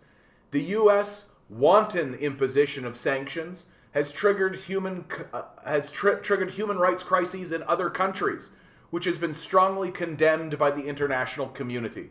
On November 3rd, 2022, the UN General Assembly voted for the 30th consecutive time to condemn the American economic, commercial, and financial embargo of Cuba, with 185 out of the 193-member General Assembly supporting the condemnation, repeatedly and deliberately undermining global climate governance.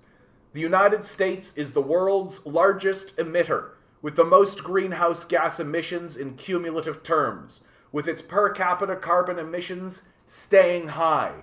It refuses to ratify the Kyoto Protocol, once arbitrarily withdrew from the Paris Agreement, and delayed fulfilling its commitments under the Green Climate Fund. Even after returning to the Paris Agreement, The United States has not yet turned its commitments into actions. Instead, it has used the issue of climate change as a partisan tool for political manipulation.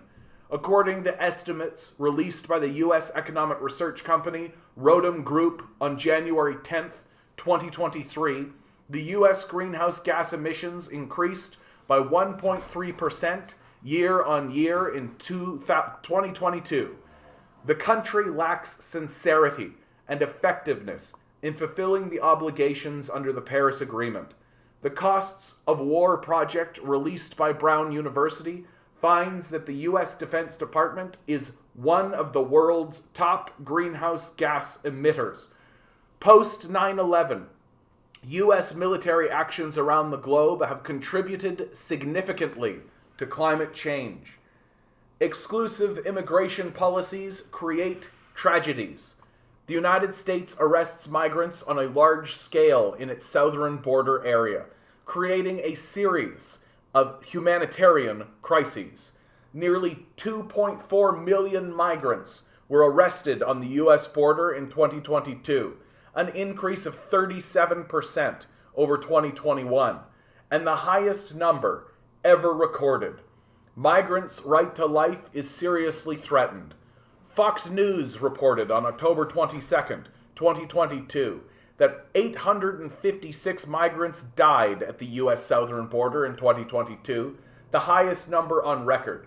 Mexico News Daily reported on November 16th, 2022, that Texas Governor Greg Abbott declared an invasion of migrants at U.S.-Mexico border, saying that he would take measures such as dispatching the National Guard to expel illegal immigrants and deploying gunboats to secure border security.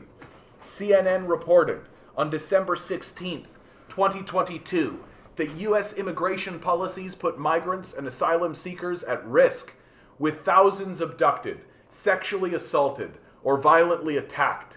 The immigration policy has been severely torn apart due to political polarization. Migrants have been reduced to a tool of partisan divide, facing extreme xenophobia and cruel treatment.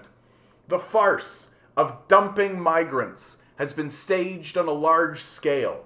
CNN reported on December 26th, 2022, that more than 100 migrants, including children, were transported to Washington, D.C., and abandoned on the roadside on Christmas Eve in 2022.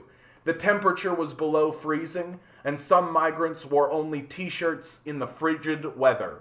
Volker Turk, the UN High Commissioner for Human Rights, criticized the United States government's borders immigration policy as a threat to the basic human rights and refugee law, refusing to close Guantanamo Bay detention camp. Guantanamo Bay detention camp, established in 2002, once held up to about 780 people, most of whom were detained without trial and were subjected to cruel and inhuman treatment. The camp is an ugly chapter of unrelenting human rights violations by the United States. Fionalua Ni Eolaine, the UN Special Rapporteur on the promotion and protection of human rights and fundamental freedoms while countering terrorism, and other independent experts, issued a joint statement in January 2022, pointing out that the notorious Guantanamo detention facility is a stain on the U.S. government's commitment to the rule of law.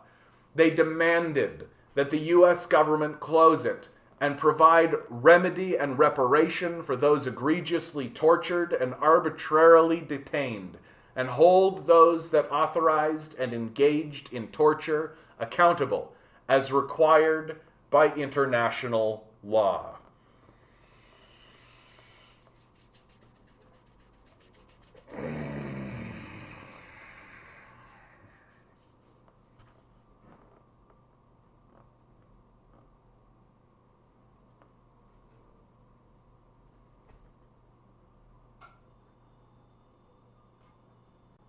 Please be sure to like, share, and subscribe. Please be sure to like, share, subscribe. if you have $1, think about donating it. If you think that this work is valuable, if you think that that was worth anything, if you think that it was important, that somebody even bring this forward and that somebody even read it, if you think it's important at all, please consider donating. This is a powerful document.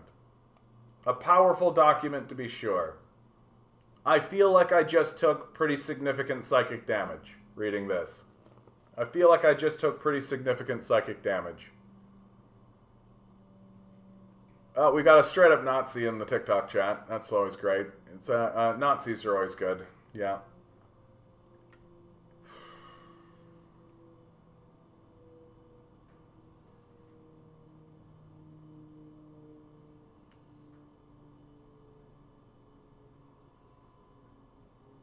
I don't think this particular stream is going to be a very popular one. Certainly. I don't know that people like this sucks. Like this sucks. Like that sucked. Like let's call it. Let's call it as it is. Like it's important. Like it's good in that kind of way, but this sucks.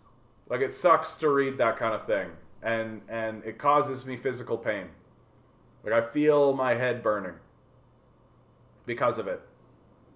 It's just like what's going on the TikTok side? Let me just read it. Better dead than red. Nationalism is the only path. We lost the war on drugs. Yeah, I hope you're well too, bud. That's nice. Yeah, capitalism's the worst system except for all the other sins. Oh, we've got some. Oh no, the Indians. Yeah, I love white people. Yeah, he's never getting a job. I have a full-time job. Like that's my favorite comment when people say this guy's never getting a job. It's like you're just admitting your stupidity. It's amazing. It's amazing to watch people admit how stupid they are. That's the best part about all of this. We're gonna save that. Oh. Yeah, I think I need to talk about something a little bit lighter after that. I think I need to talk about something a little bit lighter after all that. Yeah, but the Americans care about them Uyghurs. Yeah, they really care about the Uyghurs, man. Absolutely.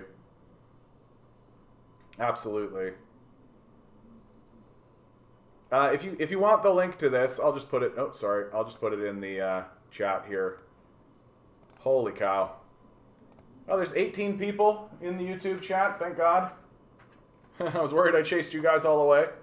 Jesus Christ, that took me like 2 hours to read that. Like an hour and a half to read that. Ugh. No, man, like, TikTok's tough. Like, TikTok's like... I suspect it's because they're like edgy teenagers and they don't know anything. And they're just regurgitating shit they heard from their dad, basically. But like, it's... Every time I glance over there, like... The people who want to actually engage seriously will come to YouTube. And the TikTok kiddies will just stay on TikTok. It's as simple as that.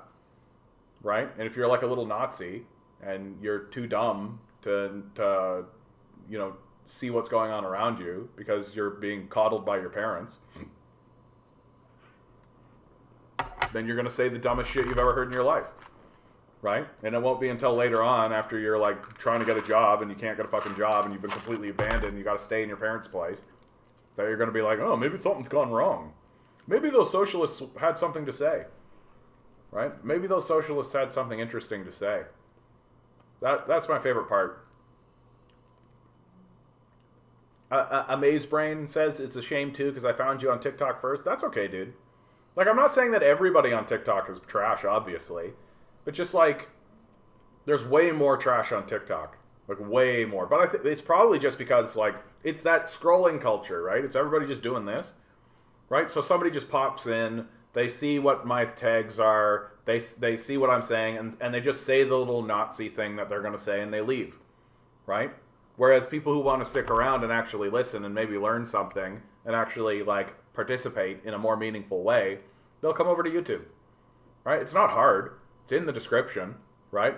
Only responding. It's right here, and this is really how, like, I knew I wanted to create a gate between TikTok and you guys, and I feel like this. Oh, I'm losing myself. I feel like this has worked because the people who are like anti-communist, the little Nazis and fascists, they're not literate. They literally can't read, right? So you just put in here very clear instructions for how to get to YouTube, and they can't do it because they can't read, right? It's real straightforward. So it's created like a real barrier. Like I never need to really actually interact with TikTok if I don't want to, because the people I want to avoid will never be able to make it to the place where they'll be seen because they're not literate. So it works. And every so often I glance over and I see, like even yesterday there was still like a Ronnie McNutt comment that happened. And I was like, wow, that Ronnie McNutt stuff. Ronnie's really hanging on. Ronnie's really hanging on. But I'm super glad that you guys are here. Oh, I don't know about you guys, but I'm just like kind of sitting in it. Like I'm just kind of sitting in it. Like we are living in a declining society. Like, and there's just no reason to pretend like anything else is happening. That I think one of the hardest things of dealing with living in this declining society is seeing the just intense delusion of people who don't want to acknowledge the reality of what's going on around them. There is an intense delusion in that 20%. There's that 20% of the society where all of the wealth gets siphoned up to. A boy in a shopping cart, good to see you, bud. I have to drive 2.5 hours to get my meds because the place that picks them up for me can't drive with them across county lines. I don't qualify for state-subsidized health insurance. I'm a tribal member in the United States. Jesus fucking Christ, dude. Like, how can anybody hear a story like that? How can anybody hear a story like that and go, yeah, that's good. That's exactly how a society should be organized. Sense. That makes good sense. Like, I don't know how to penetrate this issue, but, and I don't know that like bringing it up and focusing on it is good, but it's just really always at the top of mind. It's like really present in front of me, which is how stupid we are. Like, I don't want to discuss this like a comedian would. I don't want to discuss our stupidity as like, can you believe this? Holy cow, take a look at how dumb everybody is. Like, it has actually become an issue of like national security. It has actually become an issue of possibly even human survival. Like, it has become an extremely significant issue where we have to actually bring up and discuss, not in a flippant way, but in a very serious way, the reality that we're all very fucking stupid. And we're acting in a very stupid way. Saying things that are overtly, outrageously stupid. Like, it's getting to the point now where the people who come in and say communism has never worked, while literally the strongest economy right now, the economy that's advancing the fastest, that's overtaking everybody, that is positioning itself to be the largest power on the world stage, is run by the Chinese Communist Party. Like, it's in the name, kids. And then people turn around and say, well, China is actually capitalist, when they don't know the first thing about the country. They don't know who rules it. They don't know the name of the institution. They don't know the process by which anything happens.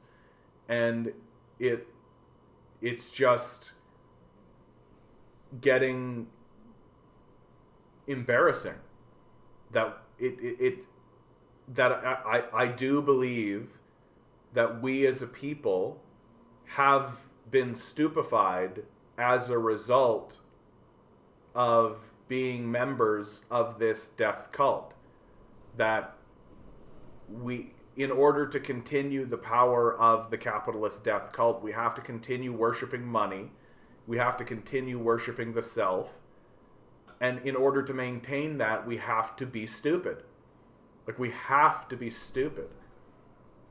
Like, there is nothing more stupid.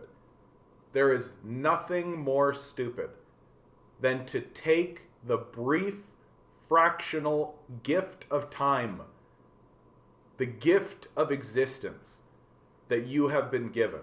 There is nothing stupider than to take that enormous metaphysical gift bestowed upon you by the universe and have it ground in to a system that's designed to destroy itself and everything around it.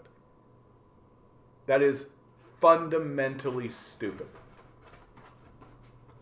That all we can do, like the right likes to talk big game about, well, you gotta find meaning in the world, you know? If you don't find meaning, then you know. Well, you know what our meaning should be? It should be the destruction of this system. It should be absolutely the destruction of this system, because anything else is fucking stupid. Like, congratulations, you're working your life away so that you can get a house, maybe, and then die. Congratulations. Good for fucking you. Like, the rivers are poisoned, the air is turning into deserts, the air is being poisoned, but the land is being turned into deserts. Like, good for you. You went and shuffled some papers around, maybe had a kid, right? And then you die and you think to yourself, what the fuck was I even here for?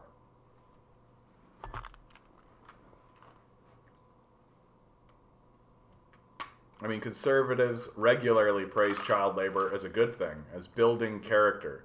Yeah, it's not a far cry from that. If you can't get your meds yourself, you don't deserve to have any. Yeah, it's just a stupid thing.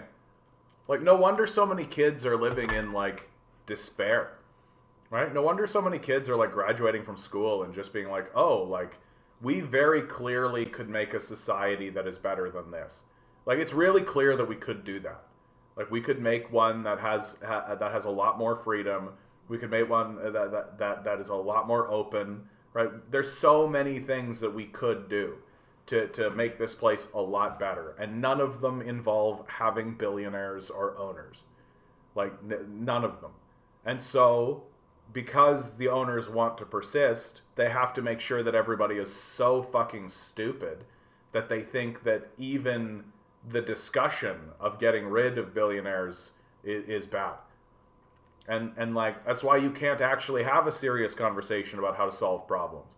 Because if you actually say, hey, I've got a solution to the problem, then they just say, oh, communism, 100 billion dead, vuvuzu, iPhone.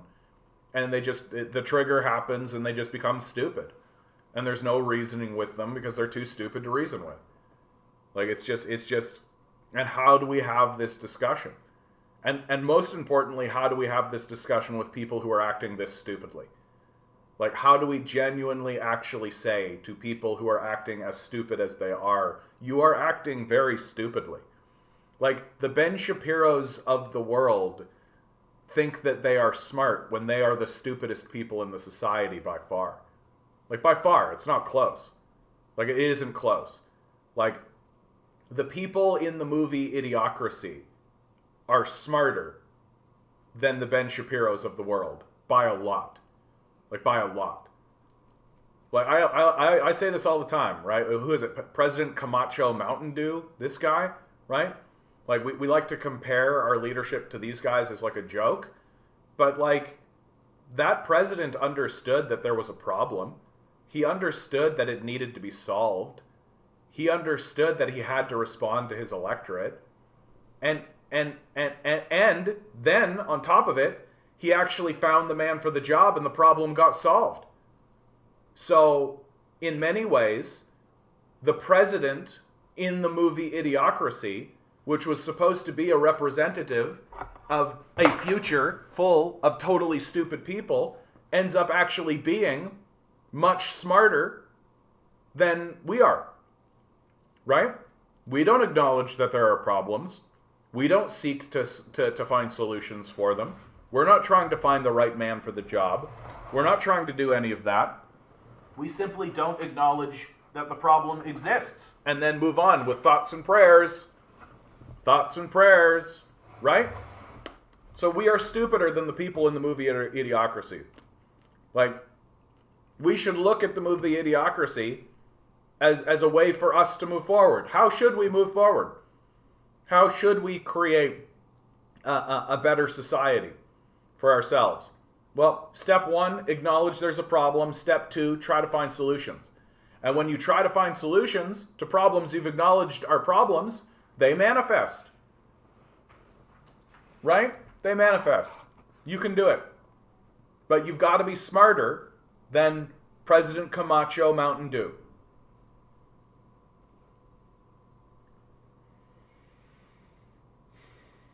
Like, I mean, and if you want proof that we're just as stupid, at least just as stupid as the people from the movie Idiocracy, you can just go ahead and watch that TikTok. You can just listen to TikTok get questioned by Congress, right? Like, those guys sounded exactly like some Idiocracy bullshit. Like, is the TikTok hacking into my Wi-Fi signal? Is the TikTok... have you ever been a member of the Chinese Communist Party? And the guy's like, well, sir, I'm from Singapore, so, like, Cletus says, well, what you gonna do with all them time, son? You gonna color them hair, them rainbow colors? Yeah, we're gonna have to pull this system down with our bare hands. It is gonna have to go that way. Like, we're going to go through a period of pretty overt, crazed fascism. And there's fascism is very popular. People take the fascists very seriously. And I don't mean seriously in regards to, oh, they're a threat, but seriously in regards to, oh, yeah, that guy's got a real good point. Yep. The anarchists, they wanted, the people in the movie Idiocracy wanted to do better themselves after recognizing there was a problem. Exactly. Right? That they came to see that there is like a better way and a clearer way to live in the world, and that we could do better. Right? Like, that was sort of the moral of the piece, that we can do better. Like, sure, we can have this moment of decline, but we can do better. We're not even close to that. We're not even close to being interested in that. Like, we're basically just like Yosemite Sam just shooting guns into the air. We're like, yeehaw, boom, boom, boom, boom, yeehaw, boom. America's the greatest country in the world. Communism fails every single time it tries, even though the biggest, most stable country in the world right now is China. But China's communist anyway, even though their largest party is the Communist Party. Like, we're just a bunch of yuckles, man. We're just a bunch of hicks. Like, we are going to turn into the Florida of the world. Like, we're just going to be an asshole, backwards nation that everybody else ignores.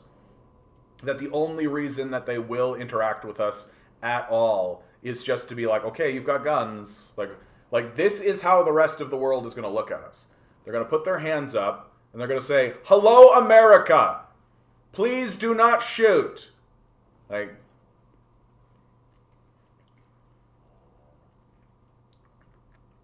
Shopping cart says, if I didn't get my meds from my tribe, I would be broke all the time.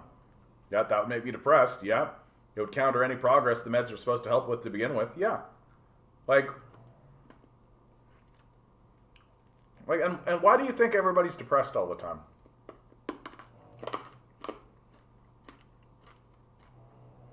Like, do you think it has something to do with the fact that we know that we're careening into total chaos? Like, we know. It's so obvious. Like, literally 14-year-old kids can just look at TikTok and just be like... And the ones that have brains are like, oh, yeah, this place is fucking falling apart. Like, it's obvious. Like, it's gotten beyond obvious now. That, like, the people who are still standing up pretending like capitalism has a leg to stand on are the dumbest people who may have ever existed. Like literally people who are careening off the side of a cliff, being like, on my way to see... And, like, there's so many people in the world that are like, we're gonna go see Jesus. Jesus is the best. Like, we're in trouble, man. We're in a big amount of trouble. And it makes sense that, like, yeah, kids would have mental illnesses and, like, and they know. Like, if you're an 18-year-old kid right now, you know for a fact that there is nobody in the room who is competent. Like, for a fact. Like, all of your teachers, all of your bosses, everybody. Everybody is a stupid fucking idiot, and you know it. And you just know it. You can't... Like, who are you supposed to look at? Who's your role model in all of this? Like, if you've got a fucking brain in your head and you're not like, Katy Perry's the best, or whoever, like, Ice Spice or whatever it is now, right? Like, if you're not sitting there just painting your nails and jerking off to porn, if you're actually like, okay, what's going on in the world and what's serious, right? Nothing. There's nothing here. There's nothing here. It's all just, like, sparkle, glitter, and madness. There's nobody to look at to be like, yeah, we're serious about doing something. Automatic Bazooty, thank you for making me say that name. I value and appreciate you. Please like, share, and subscribe the stream, guys. Hit the like button, hit the bells, hit the whistles. If you have $1, please consider donating. I'd really appreciate it. I love this. I love it when doofuses say this kind of stuff. Communism fails every time. Yeah, okay, bud. The strongest economy in the world today is run by the Chinese Communist Party. The communists are going to eat your lunch, right? Communism is going to eat your lunch. And you're sitting there going, communism fails every time it's been done. You sound dumb. Like, sorry, dude. Like, you just sound fucking dumb. This guy thinks he can top Ben Shapiro. Anybody can top Ben Shapiro. Ben Shapiro's very stupid. Like, he's a very unintellectual person. Like very, very stupid. Ben Shapiro will walk around saying things like, the way to solve social problems is to flood neighborhoods with cops. Ben Shapiro will, like, he's a little Nazi. Like, he's obviously a Nazi. And he'll say extraordinarily dumb things. He says this all the time. If the water levels come up, then people will just sell their houses and move. Who's going to buy these houses? Like, who's going to buy a flooded out house? Like, Ben Shapiro is a deeply stupid person. And honestly, dude, if you think Shapiro is smart, then you're a very stupid person too. Sorry. Like, I'm sorry to say it, man. Like, you got to really start looking in the mirror. You got to find better people to listen to. Because Shapiro's extremely dumb. Like, extremely dumb. He's on the low end of the intellectual spectrum. He's just gotten to where he is because he was born rich. That's it. What you're seeing is a extremely rich, stupid person who has been called smart his whole life. You're throwing. Look, I don't know how to. I don't know how to address. How do you address the stupidity then? Like, this is the problem, right? And I've been talking about this for about a half hour now. How do we talk about the stupidity of the society? Like, how do we actually say, like, what we are doing is extraordinarily stupid, right? Like, we are trading clean air, arable land, clean drinking water for money. Like, what are we supposed to do? How are we supposed to address the stupidity of this without saying that it's a very stupid thing to do, right? And people like Shapiro deny the existence of climate change, right? People like Shapiro like to trade in his religious ideology. Like, how do we actually talk about how fundamentally stupid this all is without saying that it's stupid? I don't know how to do it. I don't know. And if your response to it is just, well, you're just throwing insults, then you're just a little baby snowflake. And I don't know how to talk to you. Because what we're doing is fundamentally stupid. And we should do a lot better. And we're not going to. Like, we're not going to. And so we're just going to watch the decline happen. While people like yourself just go, yeah, and he went to college for the theater, and he's acting like he's the authority. Like, it's just insane. Like, people don't want to engage in what is actually being said. Like it's just absurd. It's just absurd, dude. I don't know why I'm looking at TikTok. It's like fucking loaded with Nazis. If you want to have an actual conversation, come over to YouTube. Like, Jesus Christ.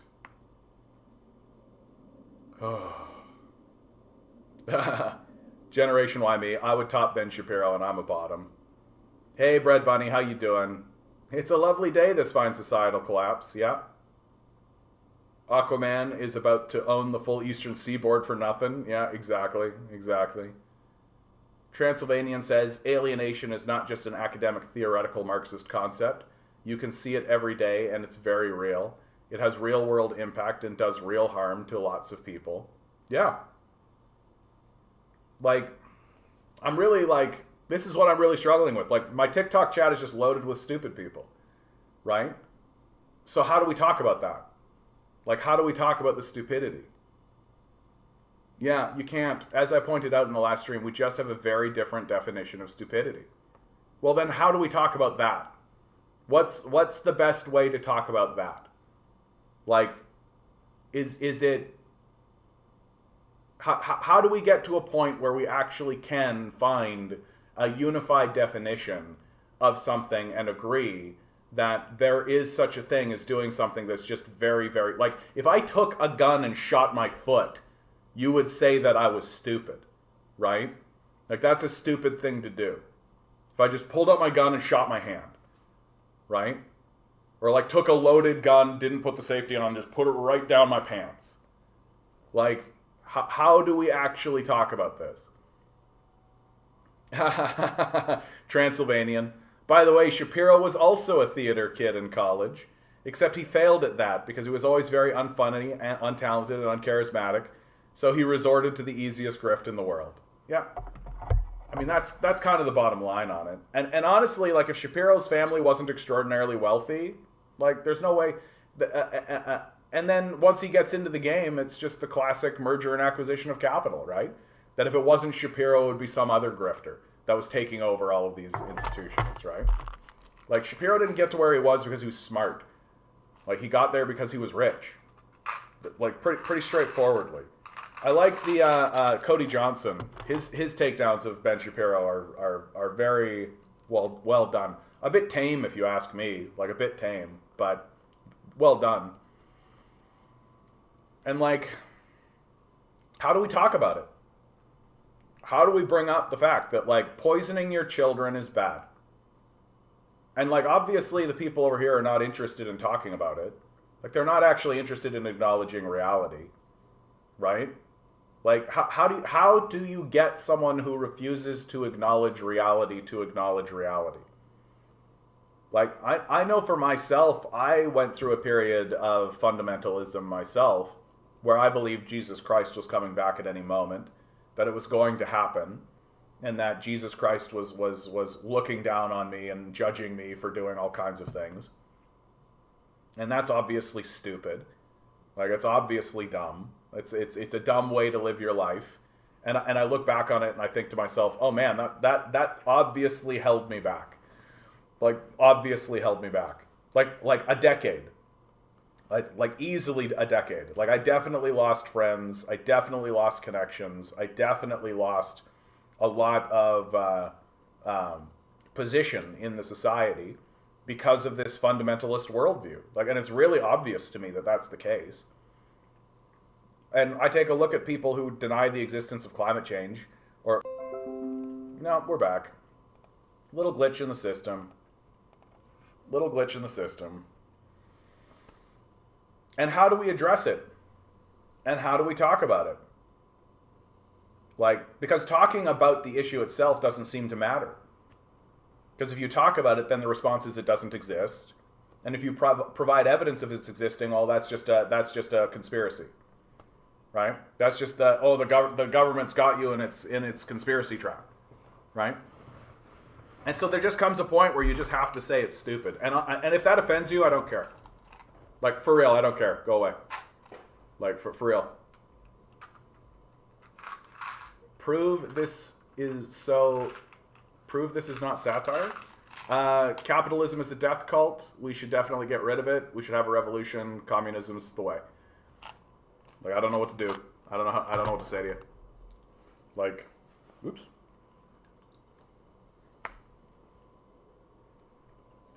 And there will be plenty of those painful moments. Yeah. Some people will just have to learn through repeated painful experience. Yeah. They are kids who need to be repeatedly touched the hot stove to learn that it's a stupid idea. And there will be plenty of those painful moments as the decline of the collective West continues to accelerate. Yeah, I think that's right. Bread Bunny, do you think that the USA supporting a proxy war with China may kick the balkanization of the United States off into high gear early, triggering a civil war and loss of funds that will cripple them?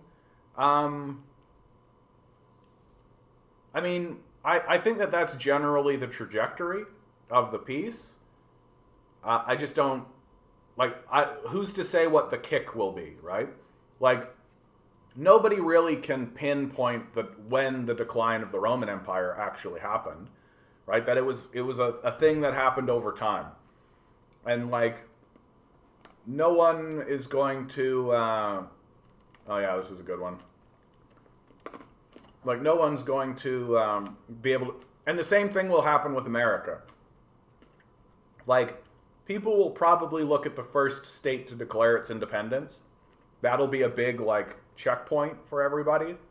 But the balkanization of the United States in many ways is already undergoing. Like, the loosening of the administrative power forces, the privatization of military forces across America, the privatization of prisons, the fact that certain states have actually given land back to First Nations people, like that has happened.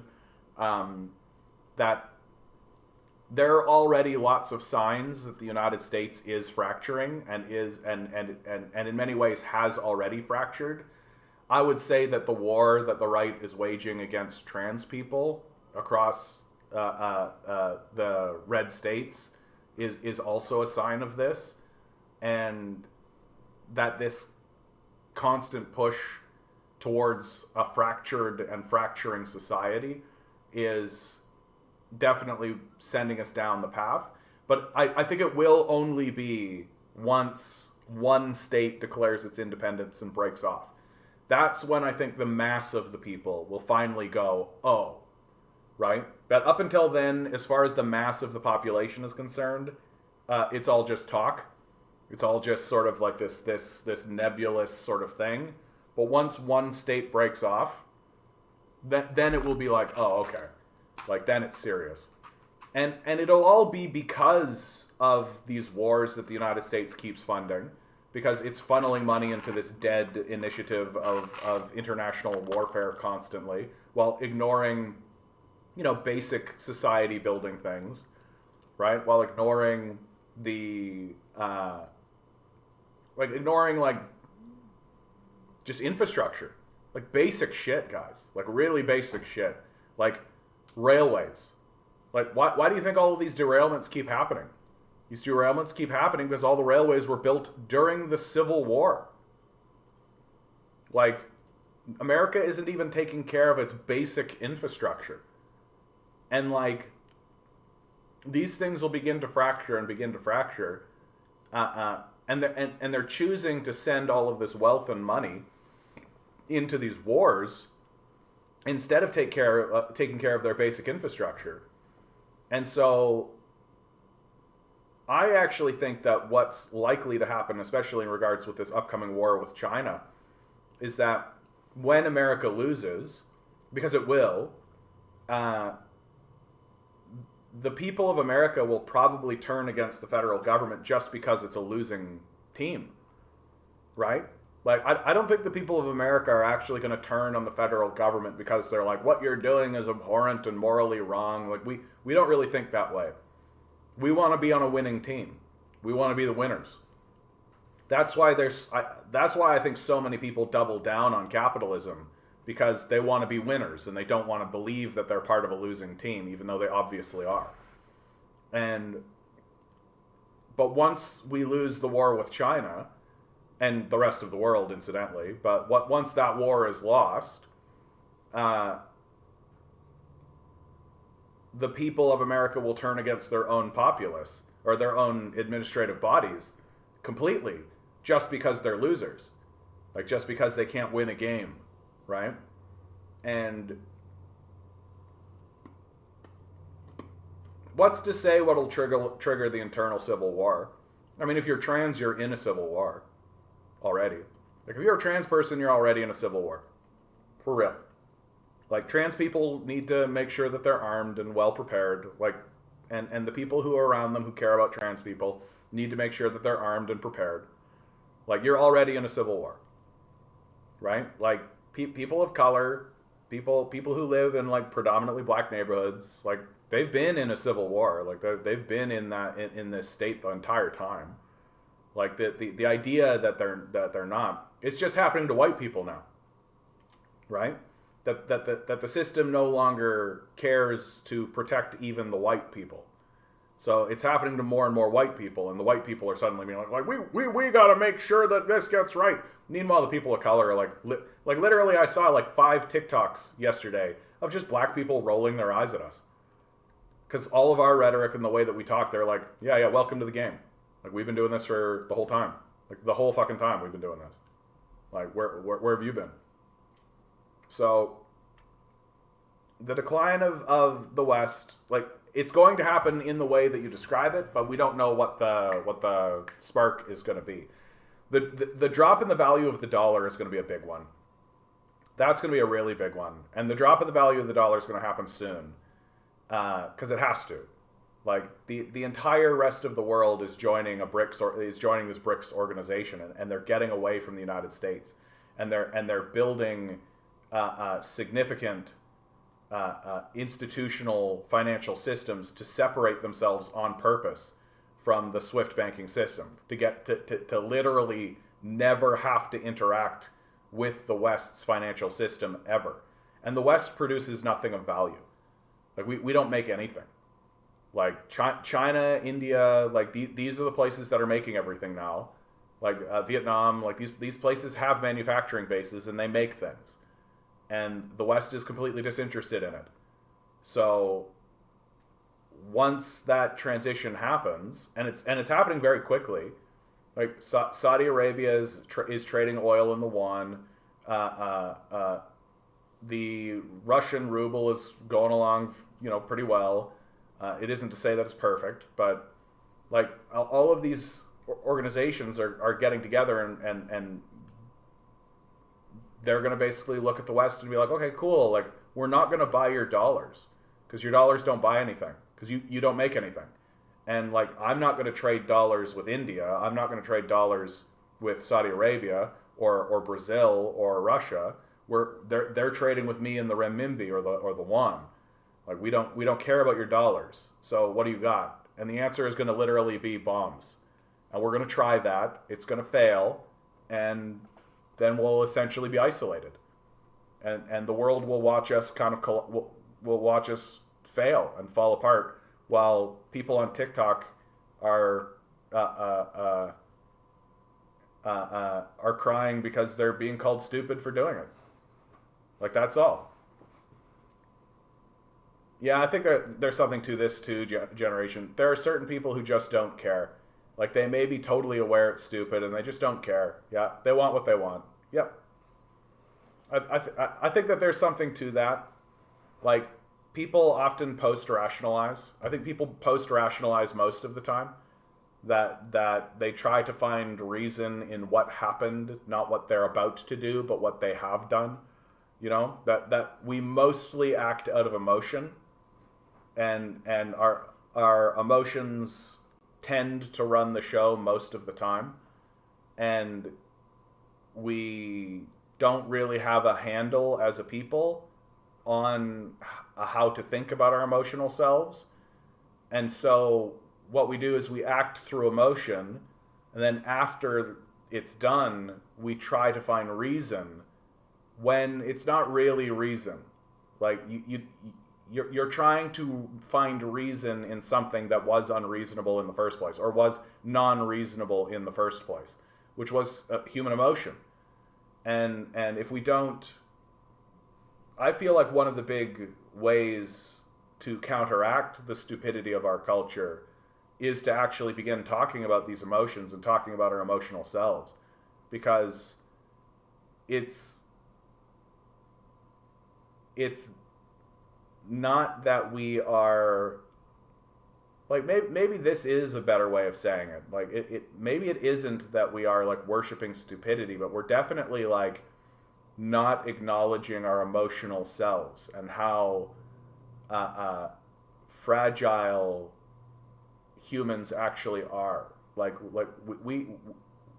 we can be swept up in emotion. We can be swept up through anger. We can be swept up in these sorts of things and we pretend like we can't. Like we pretend like we don't. Like that we pretend like we're moving forward with full intelligence and smart. Like this is what economics does.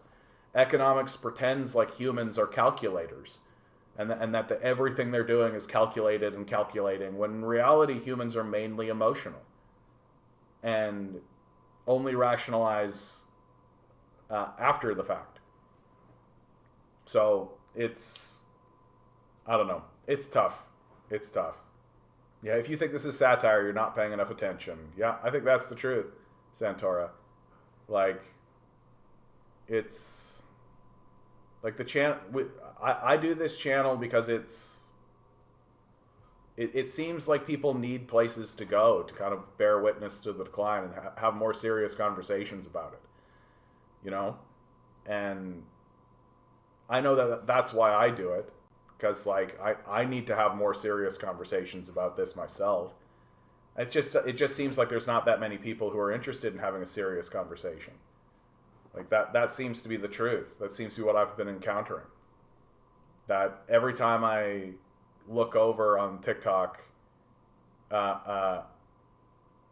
okay, so now I understand it. This isn't live. Hi, buddy. This is live. It's not a recording. I just don't like talking to Nazis on TikTok. There's the link to my YouTube, dude. Come on over. Like,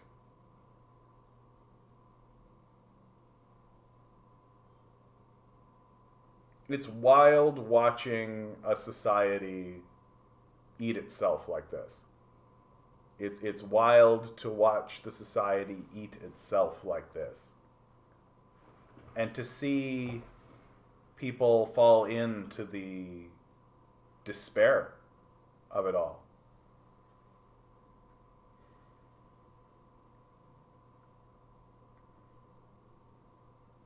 I've come to realize it's easier to believe in conspiracy theory than to actually deal with systemic issues. I think that's right. Once you get into conspiracy theories, it's easy to fall into the spell of the flat earth. I'm debating, this is all from Eric, I'm debating with a New Zealand lady where she's starting to understand Marxism and how Marxism has the correct systemic analysis. However, she has a huge problem to separate herself from conspiracies.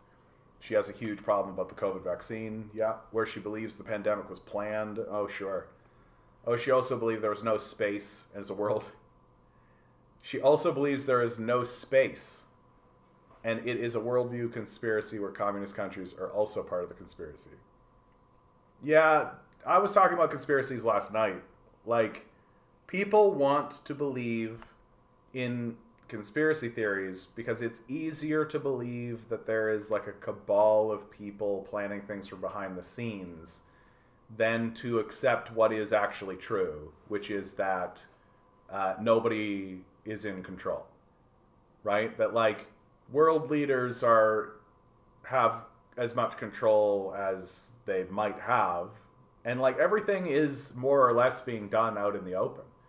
Like it's unlikely that there is this shadowy cabal. Like it just can't work that way.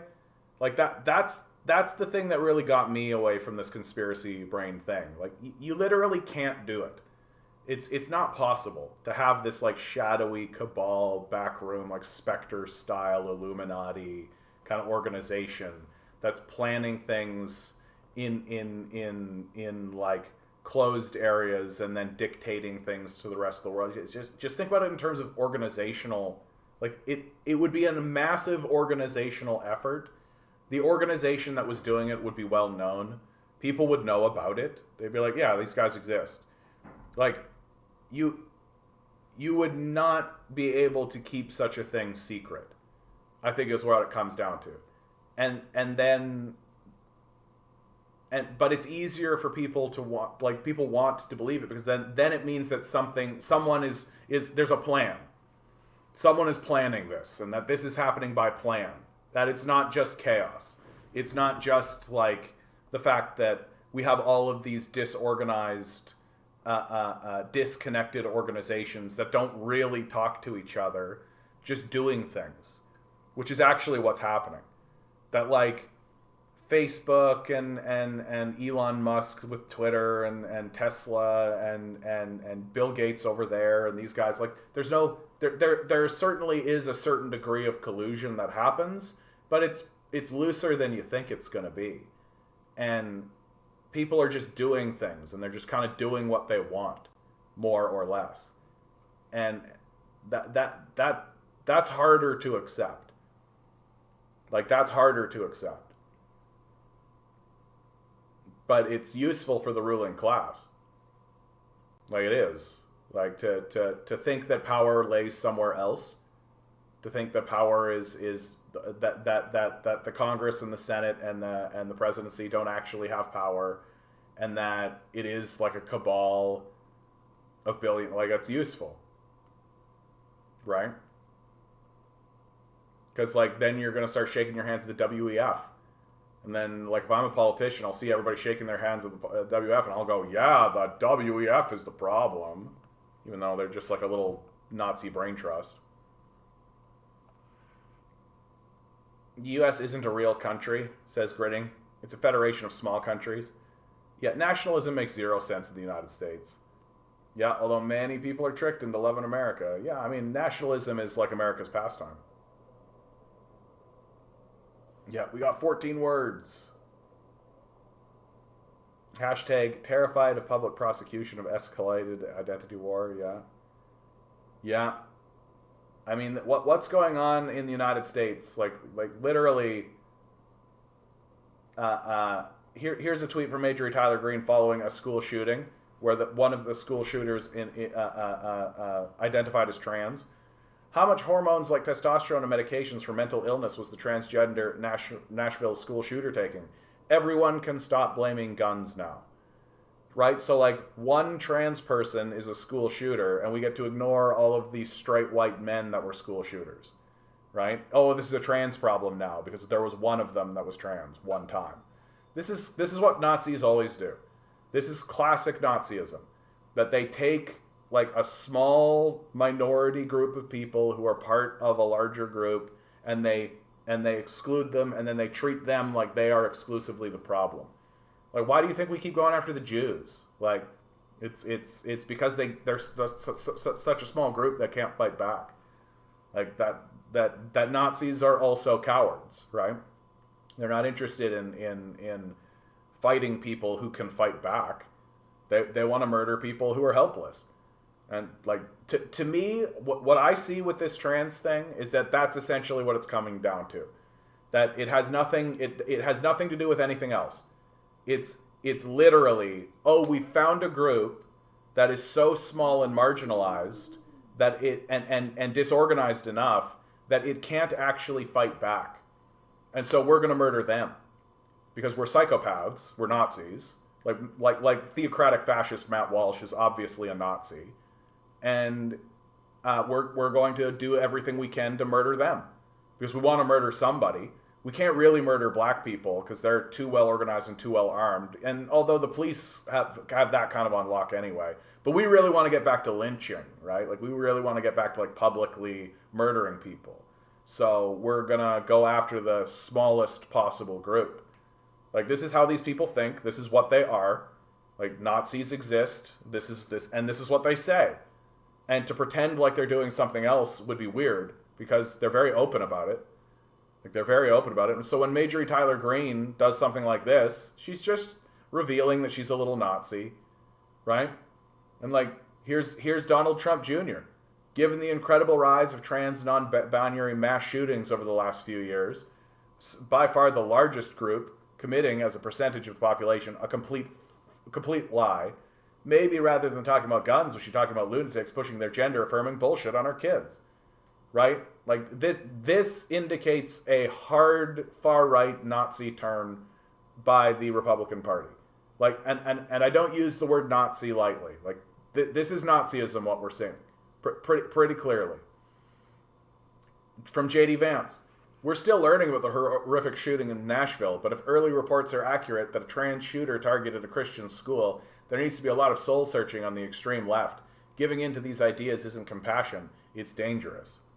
Like, what do you think, Charlie Kirk? Instead of banning assault rifles, we should ban gender-affirming care for kids. If a trans did indeed commit this massacre, the story will soon disappear. It'll be back to hunting Trump. Now that we know the Nashville shooter was trans, will the media bury the story? I mean, the media always buries these stories because it's not really news anymore, right? Like, that school shooting news doesn't stick around anymore because it happens so often, right? We've become numb to it. And so this idea that, like, oh, the media is going to bury this story because it's a trans thing. No, it's the story's going to get lost because people are going to lose interest in it right away. Because a school shooting happens on average twice a day now, right? Like, we're used to it because it happens twice a day now. It's not special. It's not news. Like, it's news to the family. It's news to the people it happens to, but it's not news to us, right? Like, I know for myself, and it's sad to say this, but when I hear about a school shooting, I go, oh yeah. Like, I don't spend a lot of time talking about them. I don't take a segment out of my show and be like, another school shooting today, and discuss who it was and all that kind of stuff. Because there's no point. It's just another mass shooting happened. They're not going to do anything about it. We know. The only reason I'm talking about this particular one is because it's got a little wrinkle in it that shows that the society is taking a turn to the far right. Like, the Nazis are pounding the drum. And they're pounding the drum against the trans people. Very clearly. And they're pounding the drum against the trans people because the trans people can't defend themselves. They're too small, they're too disorganized, and they're not armed well enough. Like, and that's just the truth. Lawnmower Man, good to see you, bud. It's funny, the meme stock bros on Reddit are waking up and getting mad because they realize shit isn't fair. Yeah. No, dude, like, the whole system is rigged, and it's obvious. Like, it's obvious.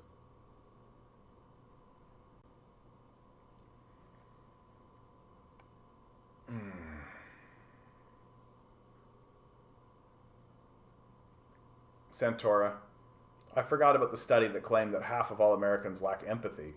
I forget to check it and see if the group studied as... Yeah, let me know about that, Centaura. I'd like to see that myself. I know that, like, the wealthier you get, the less empathy you have.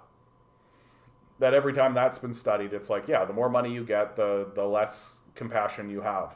The less empathetic you become. Yeah, the cognitive dissonance of the prevailing temporary embarrassed millionaire is finally becoming irreconcilable. Yeah. Bread Bunny, somebody who sounds like a mother has been walking through your neighborhood calling for Alex the last few nights. I think family got separated. It's actually becoming pretty common. Well, what can happen, Bread Bunny, is like... no, you know what? I don't even want to talk about it.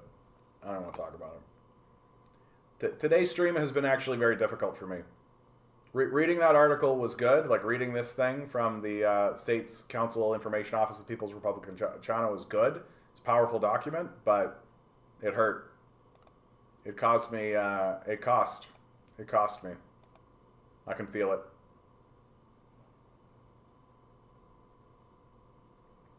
Even the worship of the individual is fundamentally stupid because, as a certain Marxist says, there is no, nor should there be, irreconcilable contrast between the individual and the collective, between the interests of the individual person and the interests of the collective.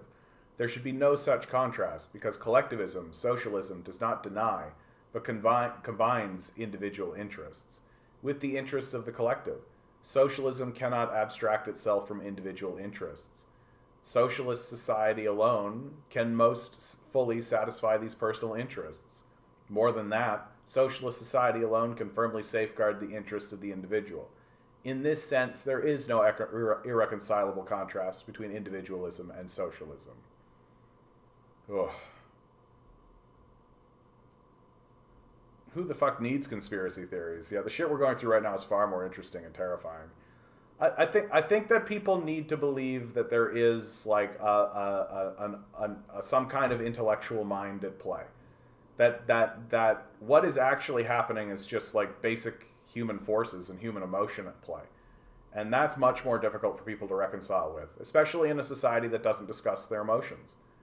Like, we don't really talk about our emotions. And we prefer to think that they don't exist when we're in their thrall completely. Transylvanian says, it is not inconceivable that COVID was indeed deliberately unleashed, but the only scenario that makes sense is that it would have been a U.S. biological attack on China that backfired on the U.S.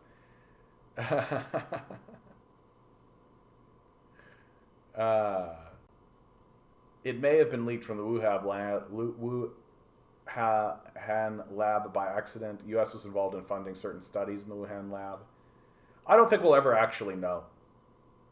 I think that there's going to be a lot of speculation by everyone on all sides, and I just don't think we'll ever actually know. Like, I know that, like, there are some shows that have really doubled down on that, on this idea that it was a lab leak, and now the United States has said that it was a lab leak, and there is, like, this whole, like, pro-lab leak narrative and all of this, but, like, I just don't think we'll ever actually know. And you sort of think, like, what is the most, like, to me, the most likely explanation is actually that nature threw that at us. That the lab leak thing seems to me to just be, like, political shade throwing on all sides, right? The Chinese point at the United States points at China. It's a big crapshoot. Meanwhile, like, nature is a more powerful force than humanity by a lot. Like, it's gonna throw things at us that are gonna fuck us up in big and serious ways. Like, we haven't even begun to see the full force of what nature can unleash upon us. And my feeling is that that's the most likely narrative. And I think when you're in a position where there's a lot of different things going on, and there's a lot of misinformation and a lack of information. I think that's a big one. When there's like a lack of information and there's like a lot of contrary voices in the conversation, it just seems to me like you should look at what the most likely explanation actually is. And the most likely explanation is that nature coughed up something that we couldn't deal with. And it will continue to do that again. So, that what we're doing by pointing fingers at one another is not actually acknowledging the overwhelming power of the universe and what it can do to us. And we're certainly not preparing for it. So when it happens again, it'll be worse.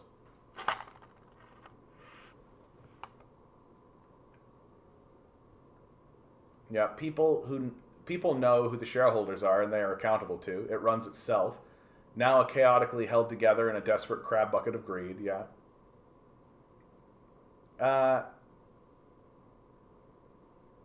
Adam says, do you not believe any conspiracy theory?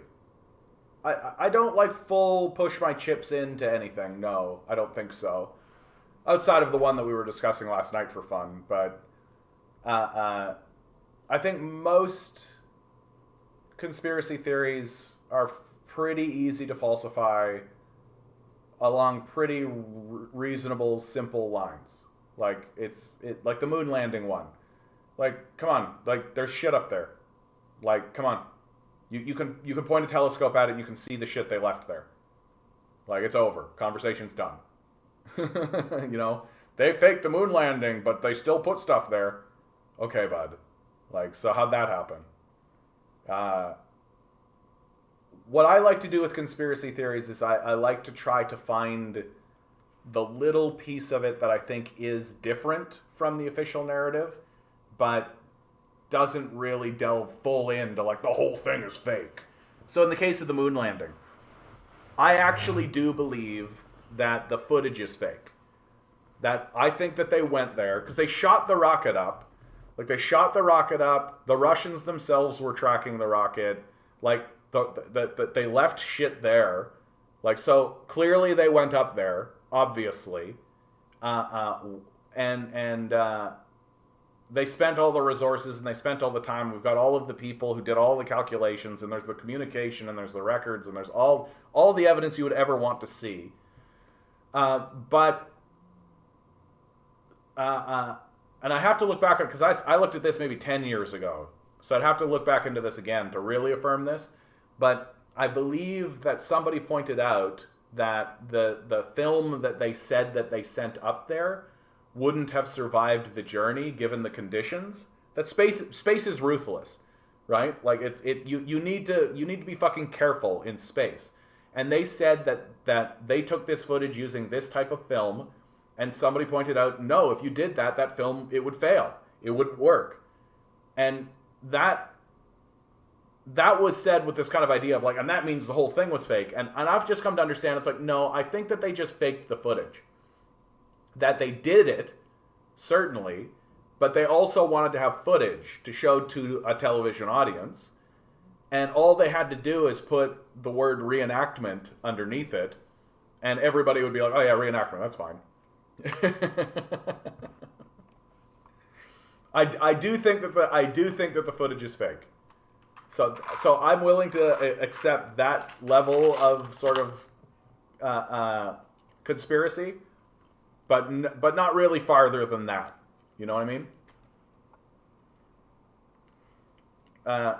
Regarding conspiracy theory, Illuminati is a silly word for it.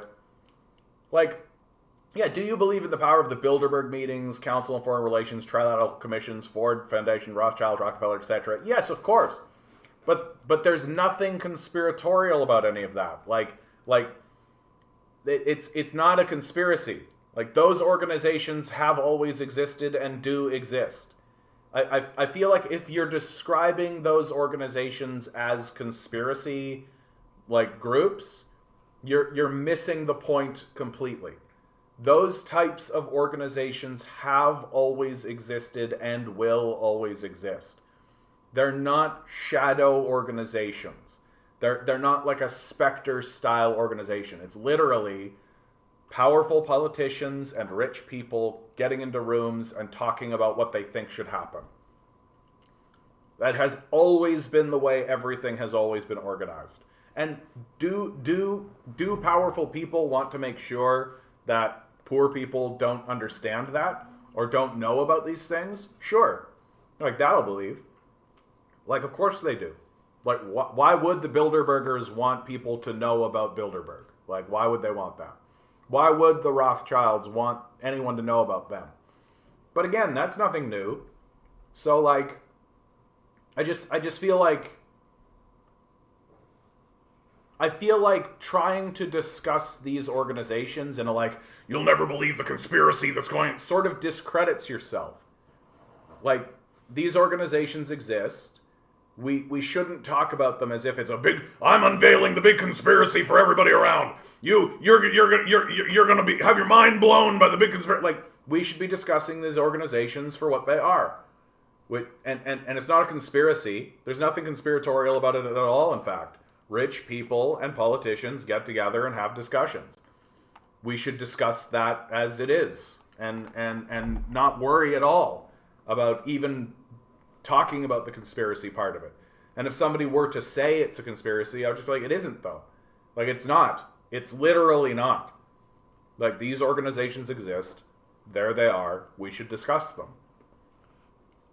And I think to do anything else actually plays into the hands of organizations like the CIA and plays into the hands of those organizations, because discussing them as if they are conspiracy groups or that there is a conspiracy going on makes you look like the kooky one.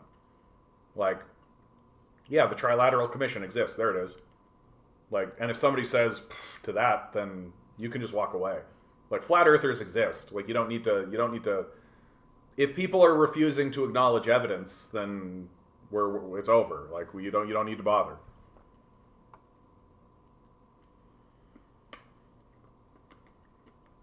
Yeah, in either case, it matters less where it came from and more how each country initially reacted, what measures they took to protect their citizens. Yeah, that's a good point too. Like if it was a lab leak from China, like you would expect China to be the one that dealt with it the worst. They had the least amount of time. They were the ones that really got hit with it initially, but they were able to just like boop, get it tightened up, get it done up, right? The West just ate it. Oh, Leon saying of the school shooting, the school he shot up was involved in a massive sexual abuse cover-up. Oy. Yeah, I can't keep mourning over school shootings either, yeah? I mourn every day about the system causing it, yeah. Ben, the only reason why the Nashville shooting is receiving more media attention than others is because it was a trans shooter, yeah? Matthias, good to see you, bud. Only in America can your children get shot in school and you get to pay for their medical bills. Fantastic. COVID was a great opportunity for our society to implement a green revolution, UBI, etc. We did the opposite, yeah. Here in Canada, we literally erected a UBI-style system for a second and then dismantled it. And it just has gone away. Like nobody even brings that up. And yes, Ben, we understand. UBI is not really a great solution. Yeah, the reality is that pandemics happen. They've happened before, they'll happen again. History makes this very clear.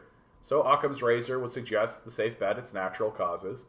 But the U.S.'s myriad bioweapons lab around the world, including most notoriously in Ukraine, certainly give one cause for concern and suspicion. Yeah. Yeah, this is basically me, Lawnmower Man. UBI is a bullshit temporary band-aid at best, but at this point, I'd gladly accept it. Yeah. I would also, like, literally anything.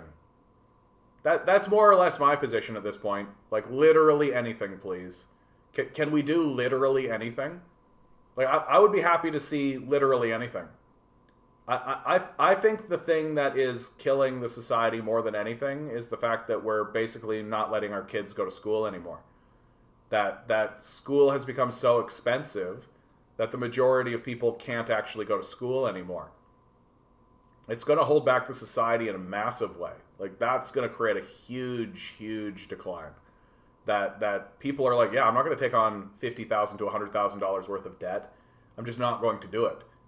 And it's going to degrade the society faster than anything. And now we know the U.S. military used biological warfare during the Korean War, yeah. Adam, maybe the U.S. and China, are both to blame, which is why they're not pointing so aggressively at each other. Jeffrey Sachs suggests lab leaks designed in U.S. made in China. Yeah, so you're thinking there's like an equally shared kind of a thing. Yeah, it's possible. But again, like, we'll never actually know. Like, we'll never actually know. I remember so many people saying that the fake moon landing was filmed in Sudbury. Looking at Sudbury, it does seem believable. That's funny, dude. Quandontavius Jinglebottom DeMarcus King Jr. III. God bless you for being here, sir. My city had a massive cop parade recently, mourning 2 cops that were killed by a small child who had mental breakdown and killed their family. It was clearly a capitalist tragedy, but the cops seemed to use it as an excuse to dress up in fancy Canadian fascist military robes and march through the city center streets, acting like heroes while scaring the life out of the homeless. Yeah. Transylvanian, we have had plenty other footage since then from the various unmanned missions. Rovers regularly send footage back. I don't see the reason why they could not have filmed the moon landings. I think it was at the time. Like, it's not that we couldn't have done it, or not that we don't do it now. It's that at the time when we sent the footage up, the type of footage that they said they used and that they said they sent up couldn't have survived the journey. And again, this is something I would have to look into again, because and now that I'm thinking about it, it's literally like 15 years ago. I looked at that. So if you showed me and were like, no, the footage that like it would survive it, I'd be like, oh, okay, and I would just give up on it. I would just give it, like, literally. I'm not basing it. This isn't the foundation of my belief system. I think it would have been harder to fake the footage with the actual technology they had at the time than actually legitimately do the filming when they landed there. So do you think the CIA was bringing drugs into South Central LA just because they didn't like black people, where they're not profits to be made? How's not worthy of exposing as CIA conspiracy? Like, I mean, that's definitely happening. Like, the CIA is definitely, like, we know that the United States military was protecting poppy fields for the creation of fentanyl. Like, the CIA is obviously baked into all of this, like, war on drugs shit. No, I mean, they've already admitted this. Like, this is I guess, like, the whole thing about, like, a conspiracy. Like, when you start using the word conspiracy, it makes it sound like it's like, oh, we don't have the evidence, but it's all speculative, and here's the thing. Like the JFK shooting. Like that there's all of this, like, speculative sort of like this, but we literally have confessions. Like, it's not a conspiracy. You know what I mean? Like, we literally have a former Nixon aide saying that the war on drugs exists to destroy organized black organizations. Like, we literally have a confession. So it's not really like I just don't care for this word conspiracy because it delves it into Alex Jones territory. Like, it's not a conspiracy theory. We have confessions. And the reason why the CIA is funneling drugs into black neighborhoods is to make sure that they'll never get another Black Panther movement. That's all. Like, they just want to make sure the Black Panthers are dead. And how do you do that? Well, you just hook everybody on drugs, make sure everybody's poor, you just randomly pick people up and stop and frisk shit, right? Find the drugs, and if you don't find the drugs, you plant the drugs. And it's like the most basic shit. It's not really a conspiracy at all. Like, a conspiracy sort of implies this kind of, like, hush-hushness. And it's kind of like, oh, well, we speculate. It's not speculative. Like, it's laid out right in front of you for anyone to see. I just think that it's a bad idea entirely to use the word conspiracy when talking about things that are not conspiracy, that have been confessed to, that there is evidence, that you're looking right at it.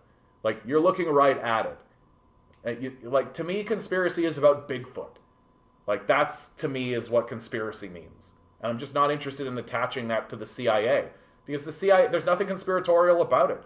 Like, we know so much about these organizations at this point. And to try to bring the word conspiracy into it, it's just, it's tainted and unnecessary on top of that. Yeah, the CIA smuggling drugs into the U.S. to fund black ops across the world is not a conspiracy theory, it's fact. Like, that's the thing about it. And that's the reason why I'm, like, if you've got the smoking gun, you've got the footage, you've got the confession, it's not a fucking, it's not even a theory. Like, it's not a conspiracy theory. It's just, like, right in front of your face. Santora says, I remember watching in the late hours of the winter of 2019 to the spring of 2020, watching and reading reports as they came over COVID and saw it all go to hell. I saw the first cases that hit across the U.S. and how China was losing its goddamn mind, as Americans did not even care about the idea that a virus could even impede us. Yeah. That's exactly how America is, man. We're the greatest. Nothing's going to happen to us. We're completely fine.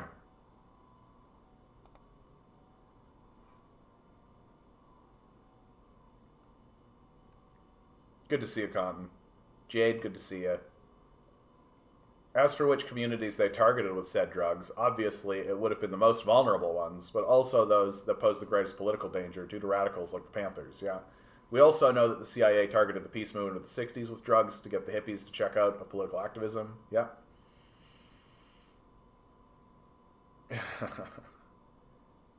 Jade, mental decline of societal OPP causes men to abuse women and children, and women abuse children and men to feel powerful in a society that can't and doesn't value them. Yeah, we're all suffering. Some is more public. Well,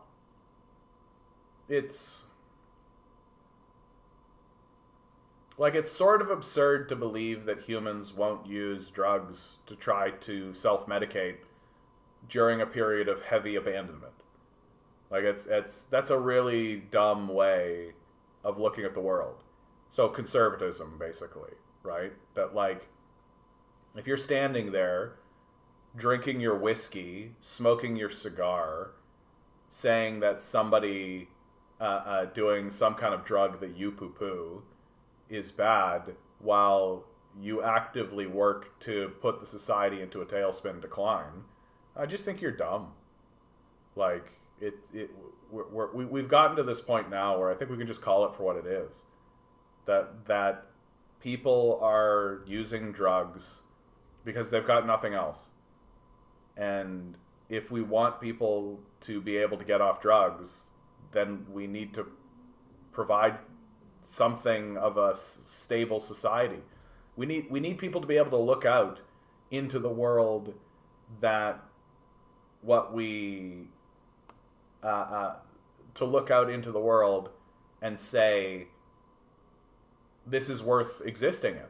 There's something here of value. There's something worth participating in, right? That people are just trying to find some shred of joy. You know what, Adam, man? Honestly, dude, you know what it comes down to? I'm not going to have listeners hear the word conspiracy come out of my mouth all the time. That's what it comes down to. Just flat, period. People are not going to tune in and hear me talking about, okay, I got the new conspiracy. This is a conspiracy against the people. It's just not going to happen. Done. All right. This was a tough one. This was a tough one for me today. Holy cow.